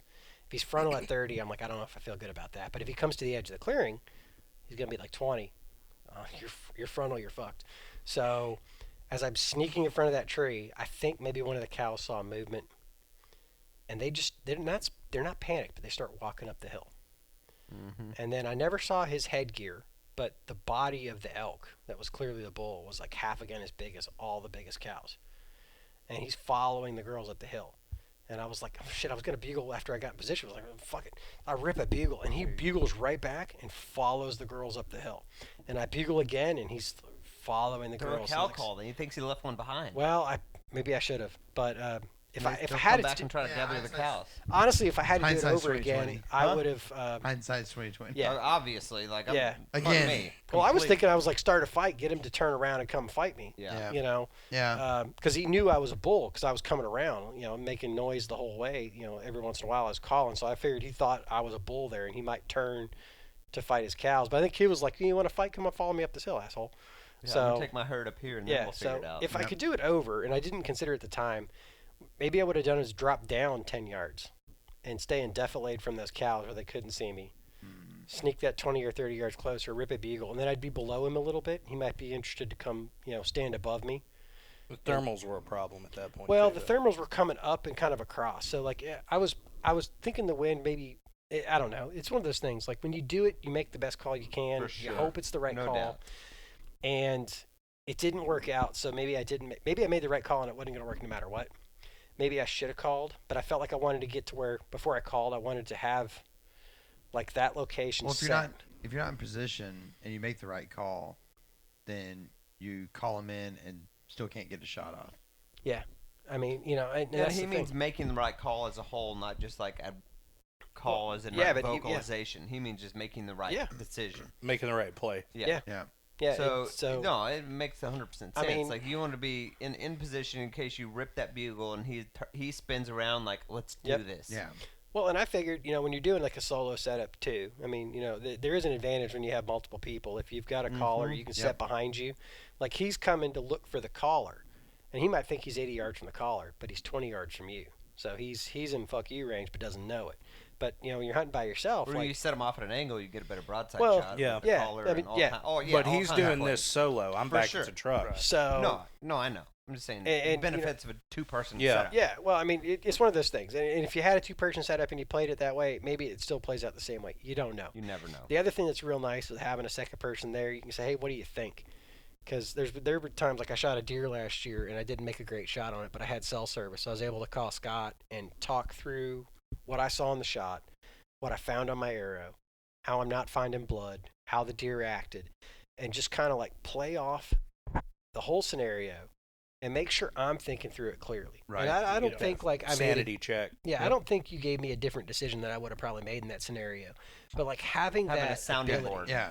having that ability to like have somebody that knows what they're doing, and like if you're wrong, call you back and say no, bad idea. So maybe me making that play that 10 yards to get to where it had a tree backdrop was the bad play, and maybe having a second, but it could have played out the same way. And so they kind of fuck off over this hill, and I stop. I'm like, well, it's almost lunchtime.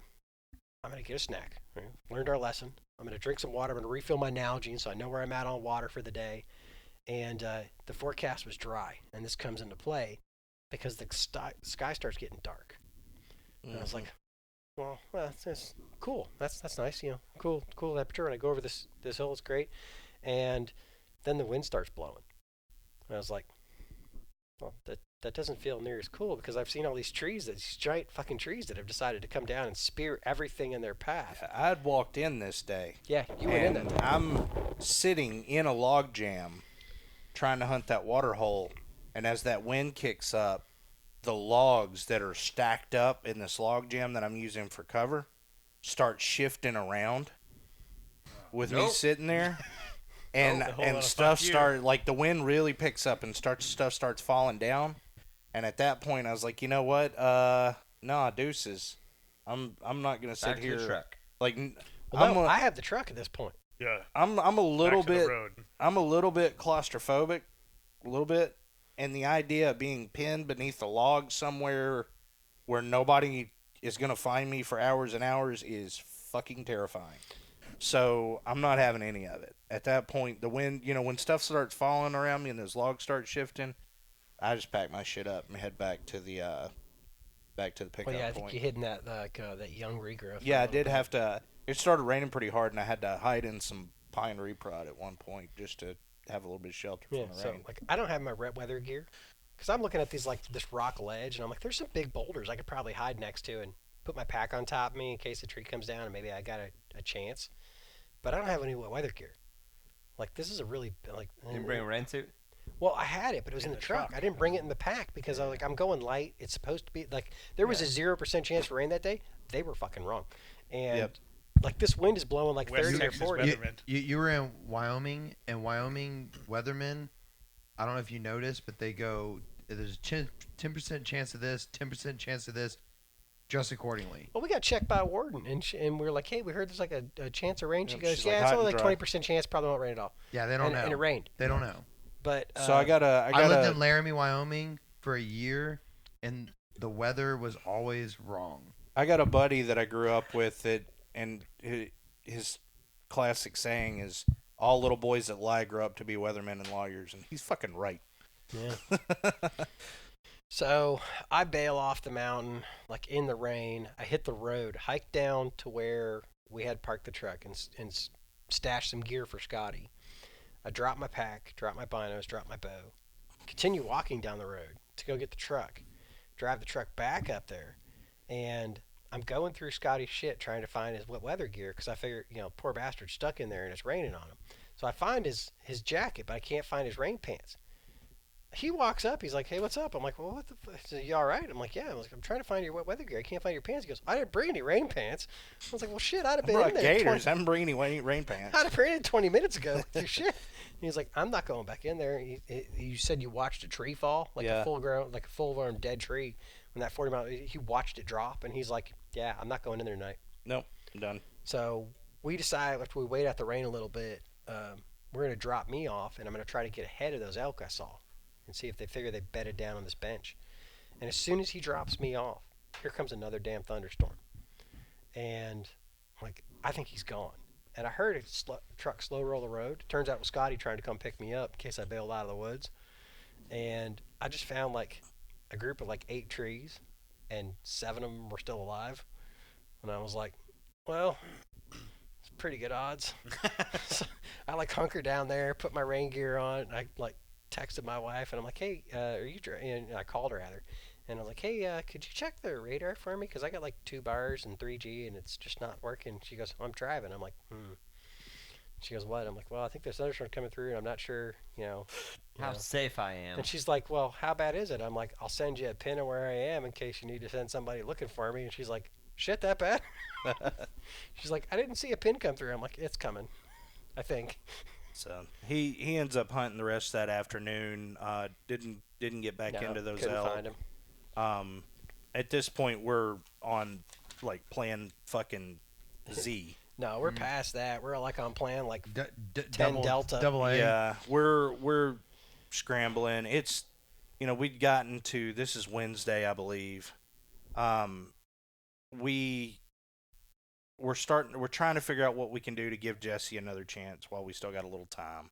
I'd talked to Jesse at the beginning of the of the hunt and was like, look, my cousin sent out, like right before we left, he sent out a wedding invitation, and if we can get back home, like if we kill out early, we'll fish for a couple days or something and then head back home so I can go to this wedding. At this point, I'm shot. My body's just done. Right. He's frustrated. We're running out of plans. We're running out of time. We're getting to the point where you got kind of one more play. Yep. And we make the choice. Hail Mary? Yeah. Well, we make the choice to go back into that spot we went in the first week. Yep. Where, we went in and we found that fresh shit and found the fresh rubs and everything, and it was on the edge of that burn. But I knew I couldn't get in there, so I'm just dropping Jesse off and then going to hang out until he's ready for pickup. I couldn't get it, and then so that last day of the hunt's a Thursday. We're like, this will probably be the last day. Yeah. So I was like, well, let's save the good spot for the last. We'll do it after. I think the approach would be better on an afternoon hunt with the thermals. So I pick a spot that's like so low it looks like mule deer country. And I'm like, drop me off here, pick me up here. And some dumbass forgot his bino harness in the truck. And it was me. And so I'm texting Scott because I know he's got service. So the whole time driving down the road, he's got service. I'm like, hey, forgot my bino harness. Come back. I'm calling him. He's not answering. I'm like, well, fuck, he's either taking a nap or he's got no service. So like after 45 minutes, I'm like, you know what? Fuck it. It'll be close enough to shoot, and I'll just put all the pins I can in the kill zone and do what I got to do. So I go into this creek area, and it's like sheer rocks on either side. And I get to a spot, there's lots of sign, reasonably fresh. I'm like, I'm going to call. So I start calling, and I pull out an arrow out of my quiver, and I start to put it on my bow. And just stupid. After like 2 weeks of like going hard, I lost attention, and I felt my broadhead touch my bowstring. And I could feel, like I shoot Magnus buzzcut, so I've got a serration on there, and I feel like a little, and I was like, please tell me you're not so stupid that you did this. And I look at my string, and there is a nick in my string. And I was like, and I have got a temper, as Scotty can attest. Yeah, he's... like, at this point, like, I'm... And your nerves are thin. Well, normally I'm like, normally I'd be so mad at this. Yeah, I mean, you're like yeah, everyone everything is very been in the woods tense, that long, like you're done with it. So normally for me, I'd be like at sure. like spike my bow level right now.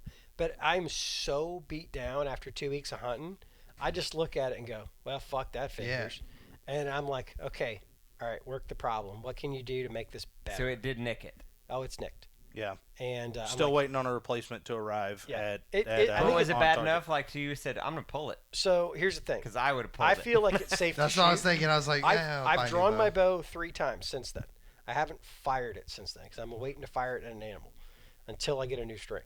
But I'm looking at it and I'm like, it's probably safe to hunt. What can I do to maybe make this Send better? it. So I grabbed. In my opinion. Well, I've grabbed the electrical tape out of my kill kit and put like a real thin wrap around it to kind of help protect those strands a little bit. Keep it from further fraying. Yeah, and keep it from fraying. I'm sure that added a few grains. It's probably changed a little because it slows your string slightly. But I'm like, sure. Well, shit, the kind of hunt I'm doing right now is a 30-yard and in hunt because I don't have a damn rangefinder. Is it on your main string to your knock? Mm-hmm. So, yeah, it's not on the bus cable. It is on the... Well, I don't have bus cables. The it's main string. So yeah, that's right. Here's the deal, though. If you put... Anything on your string slows it. Mm-hmm. But no.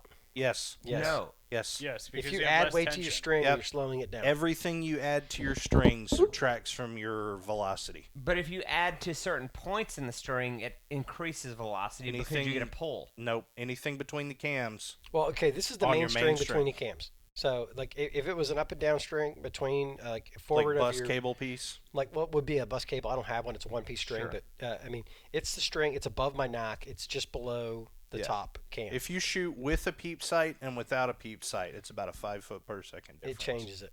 So why do bow manufacturers put all these string weights on their strings? That's because usually... I've been told, everything I've been told is it... So you think about the physics of it. You're at draw and those cams swat. Those weights are yanking that string forward. My understanding is it's to add efficiency and stability and keep your string from flexing and waving so much as it moves forward. Science, bitch. But how? They're this far off a cam. Yeah, but look, so your IBO speed, the IBO speed on a bow is done on and correct me if I'm wrong on this. Anybody can double check because you'll have the internet, and I'm not using it right now. But it's a 30-inch draw. Yep. It's the shortest arrow they possibly can, and there's long.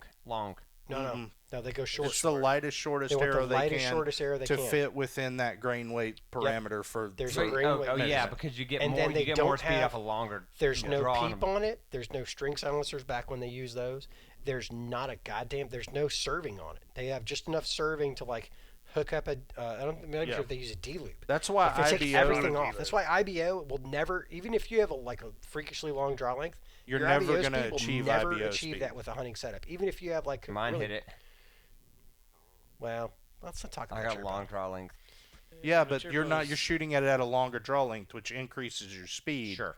As opposed to the IBO but I'm measurement just saying, length. why? If those slow down your string speed, why do they I'm not add an them? archery equipment design engineer. And not, mind you, I'm not either. I'm only repeating what I was told when I had a string replaced. I said, "What are these on there for?" They said those increase your string speed because you're whipping more weight forward, which physics makes sense. I think it makes less sense because it's the amount of mass you're trying to move. Yeah. But once you move that mass, because you're getting a whip on it. Yeah, but that's the string stops for you. Your arrow's gone at that point. Don't give a shit what you do. It's in front of that. Anyhow. But So green jacket, gold jacket. So I taped that shit on there. I go up. I don't get into the elk. Found lots of same thing the whole time. Fine sign. Probably at least 2 or 3 days old. Scotty picks me up. I had an interesting experience while we were doing lunch. Like I had to take a piss. This is how dry Wyoming is where we were at. And the whole time we were there, we were both dealing with like nose issues. Yeah, both of us are having bloody noses because it is so dry and like the dirt is like talcum powder fine. So like this is the last day we're gonna be there. I'm like, unless I kill, like we're done. This evening I gotta kill. So I go back behind the truck and I go take a piss. And it's not an area that's been burned. This is just like an area that's been logged. And I'm taking a whiz, and there's a dust cloud coming up from where my urine is striking the earth. And I'm like, well, shit, that's a new experience. I've never done that, like not into a fire or something. It's like you're just peeing, like you're creating a dust storm. I'm like, well, this is bullshit right here. So we go to the honey hole, I guess. we went back to that one spot where we had found a lot of fresh sign, and he's like, if I'm going to make a Hail Mary, if I'm going to make a last stand, this is the hill I'm going to die on. Yep. So I dropped him in there, and he goes over the ridge and down into the hole. And I think you bumped into. I bumped elk the last 2 days I hunted. Yeah. The day before that, I bumped an elk. It was a little raghorn, like the typical raghorn, like maybe a 3x4 kind of thing. And I was just trying to bugle across this canyon, so I rip a bugle, just so I could be heard. And I think he'd been getting his ass kicked for a couple weeks. He starts running out of there like hauls ass. Fuck! Dad's back. He's gonna kick my ass. I swear to God, I wasn't watching this. And I was like, wait. I wouldn't look at all the cows. Now I'm call counting. I'm like, meow, meow, meow, meow. And he's like, no, fuck that shit. That dude said he was gonna kick my ass. Beat my ass. Yeah. Keep all the girls. I don't want any of them. Yeah, I'll try again next year. I'm just gonna try to survive this year. I'm out. Yeah. So, I'm clearly not getting laid this year. Fuck it. They were, the whole time we were there, the elk they were not responding to call very often. You'd find them scattered here and there. They were never concentrated where you expected them to be. Pressure was high. They had responded to it. They had responded to these environmental factors. It was just a really tough hunt. And like we alluded to earlier, I think for me, just with my condition, I think that's probably the last one for me, unfortunately. Yeah.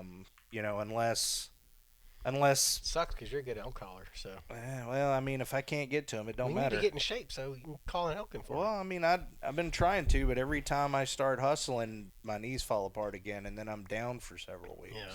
Are you wearing any braces or anything? No, I don't think it's. We'll talk about this later. They're not.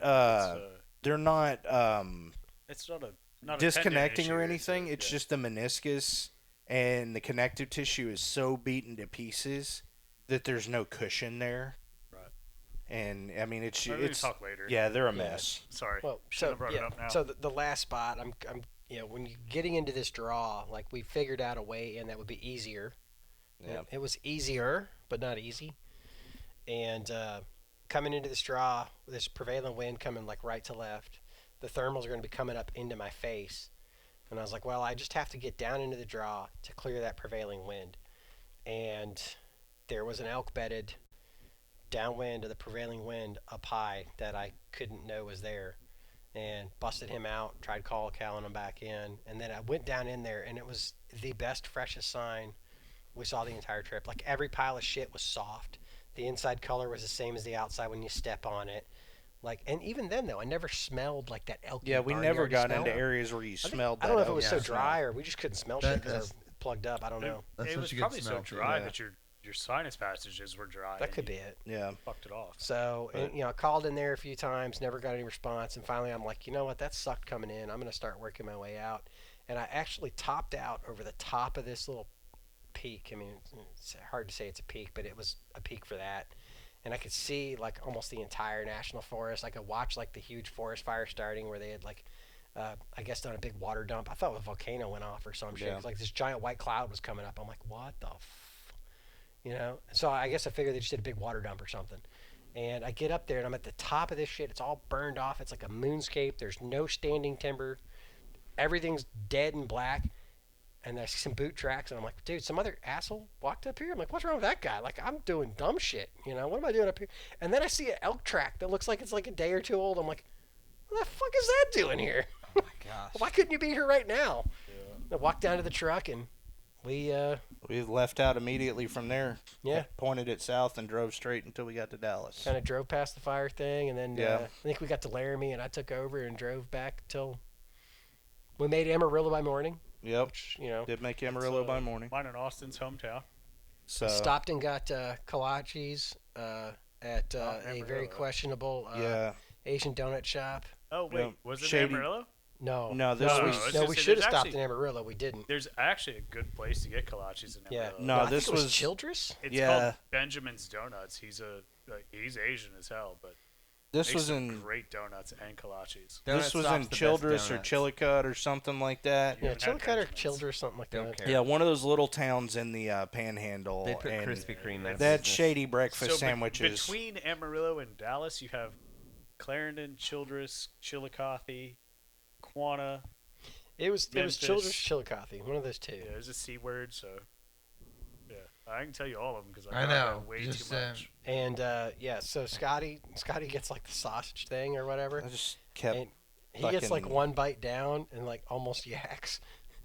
So like the whole. Fucked. It was a terrible fucking experience for me. So like the you whole should way not back to my bite house, into a sausage, egg, and cheese biscuit and taste sour. Let's just get that out of the way. So he like throws it away before we leave the gas station after this. And, so like, it wasn't you. It was the physical. Again. I mean, not yet again. Of course, it would be Scotty. You just got a bad roll of dice again. Yeah. If it wasn't for bad luck, I wouldn't have any. So the whole way back to my house, like I'd say something that was like mildly unpleasant, and he's like, "Would you stop?" And I'm like, "What the fuck's your problem?" He's like, "I'm trying not to throw up over that goddamn sausage thing." I'm like, God. "Well, shit, make sure the window rolls all the way down before you yak, buddy." But so no elk, couple of close calls, couple of good close calls. For sure. And then, I still, and I say this and it sounds like it's a joke, but it's not. Multiple times since I've been home, I've closed my eyes to go to sleep, and I see that 6-point bull at the top of that draw bugling, and I see the snot dripping out of his nose. And that's an experience, man. I'm still thinking, like, I know he looked at you every time he moved, but, like, you could have snuck closer. Yeah. You could have. 50 yards is my range. Coulda, woulda, shoulda. Like, there's a tree in the way. Like if you just gone 10 yards to the right, you still have like a 45-yard shot. But like, you'd have had to look into his lungs. Like that's all I need. I need to see your lungs, boy. And like, and of course, if I'd have moved and I spooked him, I mean, you'd have been regretting it for different reasons. You always feel that way. If you don't then you'd kill, have been sitting there screwed. wondering if he would have come down to that water if you'd have just been patient. Yep. Mm-hmm. Yeah. If I'd have called that bull instead of trying to sneak 10 yards closer, the thing I thought of later coming down below, any of that stuff, or if I'd have done exactly what I did and it worked, I'd have been like, I am the smartest man alive. Exactly. I could kill an elk, and it's like, and that big encounter with the herd bull, 320 yards from the road, and it was all downhill. Like I could have killed his ass and hiked the shit down to the truck, like down to the truck, like that. You can't get better than this, like the. Yeah. But so we got shoulda, coulda, woulda. We got back and started making plans for archery deer here in Texas, and here we are. 2021 will be the year of the pronghorn. That's awesome. Word up. We're gonna cash in our Sage Wyoming maggots on points. my list. Yep, I got a custom cooked 168 grain ballistic tip ready for them. What caliber? 30-06. A little heavy for pronghorn, but I'm a one rifle that does everything kind of guy. Yeah, well, that one will do it. I shoot a 30-06. We are outdoor generalists in every sense of the word. We fish, we hunt, we do whatever we can, and so, it would make sense. Like I'll buy a new rifle before then, and it's going to be, again, a kind of do-it-all caliber where like it's one rifle, it'll probably work. It might be a little light for some things, probably a little heavy for others. But fuck it. It's one. It's going to shoot straight. There's a big argument between 6.5 and 308. And 6.5 is the new hipster caliber. I get that, but it's pretty useful. Yeah. For all Texas hunting, yes. Yeah, for Texas hunting. For Texas hunting, it's very useful. I don't know if I'd lean on it for. I know people do. I don't know if I'd lean on it for elk. Abe called me the other day. He's like, "Should I shoot 6.5 for elk, Oklahoma?" I said, "Absolutely not." Hey, but if you're gonna have and he said, "Why not?" And I said, "You're not walking. I think take your heavy ass 308 and punch a big old hole in it." I said, buy 180 grain rounds and punch a hole in it and be done with it. If you're going to have one and one only rifle in North America, I think anything in the 7mm or 30 caliber field is just wonderful. Pretty heavy for some things, though. Yeah, I've seen some Central Texas whitetails that looked a lot less 100 pounds. Like they'll die. Well, I know they'll die, but the idea is to eat them too. Yeah. Punch them straight through the ribs.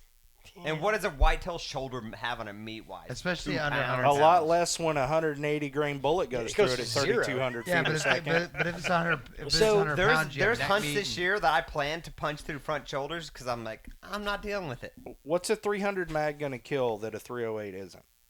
I'm saying generalist North America.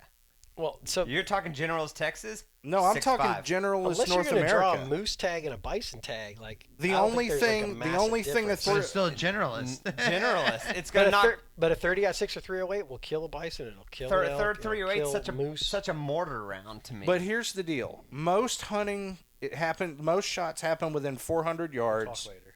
Unless you're. I'm not arguing about 30-06. Most shots happen within 400 yards unless you are purposefully going out to shoot long range. 100%. Even a 7mm 08 inside of 400 yards, you are golden. I can agree with that. I'm saying generalist round. I've shot a bunch of Neil Guy. It's real hard to put those down. Yeah, if I have to shoot a gun to go from elk to Neil Guy and everything in between. And if 300 Win Mag, if I've got a 300 Win Mag in the gun cabinet and I'm going Neil Guy hunting, I'll take the 300 Win Mag. Absolutely. But if I'm going to buy one gun to do all of it, 300 Win Mag. I can do a lot more practice and get really, really good with a gun that doesn't kick my teeth in every time I pull the trigger. Put a suppressor on it. Cool. You got to carry that thing. Oh, a whole 7 ounces. Ounces equal pounds, pounds equal pounds. Oh my God! Don't go down this road with him. Don't. I think you should have learned about your stove issue. Huh? Oh no, I'm not going to start it. Never mind. That was Abraham's it's late. Issue. That was Abe's too late. It's too late to start that one. Stop it. Look at I don't have a stove issue. Look at me. That's the point. Stop it. I'm the captain now. I have to get. Look at me. Anyhow, thanks for having us on. I appreciate thank you guys so much. That was a great story. Yeah. Like, I makes me want to go elk hunting again. Yeah. Like, it got me all spun up. Like, man, me and Jordan did all of that, but not so much. Buy some Wyoming points. All right. Abe and I are going to do over-the-counter Colorado again next year, and we're paying an outfitter to take us up on horses. That's the plan. So if anyone wants to join, going on the Oklahoma hunt? No one can join him. Oh, he can't have help? No, you can sit in camp. Yeah. Well, I mean, I'd go with him to help pack out and break it up. But apparently, sitting you can't. in camps, like apparently, because he asked me, I was like, "No, I'm going. Jordan and I are going Neil Guy hunting." Well, I texted him and he never responded. I was like, "Well, that could be Abe just flaking out." Or Abe. Yeah. No, apparently you can't have any help. So everybody's just like, "You drew it, you figure it out." But he's not that. It's compartment hunt, so he can't be that far from the road. That bad, but still, like having a second person just like to hold the leg while you cut it off would be I like. 100% agree with you, but apparently there's no help. This hunt is for big boys only. It's Oklahoma. It's gonna be what's It's gonna be Oklahoma. funny is we're Can't gonna be find that out big. that Okay, but let's read talk the about it like regs this. wrong. Abe doesn't comprehend things well sometimes, so he may have completely misread his that's what I just said. stuff. Which is gonna be hilarious. I cannot believe Oklahoma He's wouldn't gonna even allow, get- like, I agree with you. packing help. I agree with you. He's going to get back with a cooler full of meat that looks like it was beat apart from the carcass with a chain. It's gonna Like look all his other Oh, meat. for sure. It's gonna look like his meat. For sure. But Jordan and I are going to go shoot a couple meal guy and be done with it. Yes, I'm excited about that. Oh, So, All right, guys. man, awesome to talk to you guys about that. Yeah. So much fun. well, hopefully Scotty or one of us will whack a decent deer on public this year. I hope so. I have no doubt you will. Based on what you kind of showed us and what we've talked about, like, man, y'all get it done. That's awesome. Tawakoni. Something's got to go right this year. Why do we have to talk about anywhere? We can just talk about deer. Okay. Dude. I Why you gotta be thought like Abe that? said everything was Tawakoni. Abe's dumb. Well, listen, We just Why? explained Because this. Abe is always has to like, oh yeah, well we have to pretend a place. all right, Just well, don't talk about a place. This is the Yep. problem. Is Just like, talking generalisms. I know you guys in real life a little bit, and I also sure. listen to the podcast. So, like, For you know, sure. I hear different parts from different things. So, Abe's out, so that's why we can talk all the shit we want. Yeah. But Screw him. yeah, we don't have to. We can talk generalisms of all of things. So, well, thank you guys again. Yep. Thanks Thanks for for having us. listening. Check out our friends at Rio Ammo, Ridgetech Cameras, AccuFire. Who else right now? Montucky Cold Snacks. Good podcast fuel. Good hunting fuel. Tawakaro Distilling out of Grapevine. Check all them out. We'll talk to y'all soon. Stormwater Creek is the best. Grinch, the captain. Abe, the helper. Jordan, the problem solver. I hope you like Stormwater Creek. Stormwater Creek.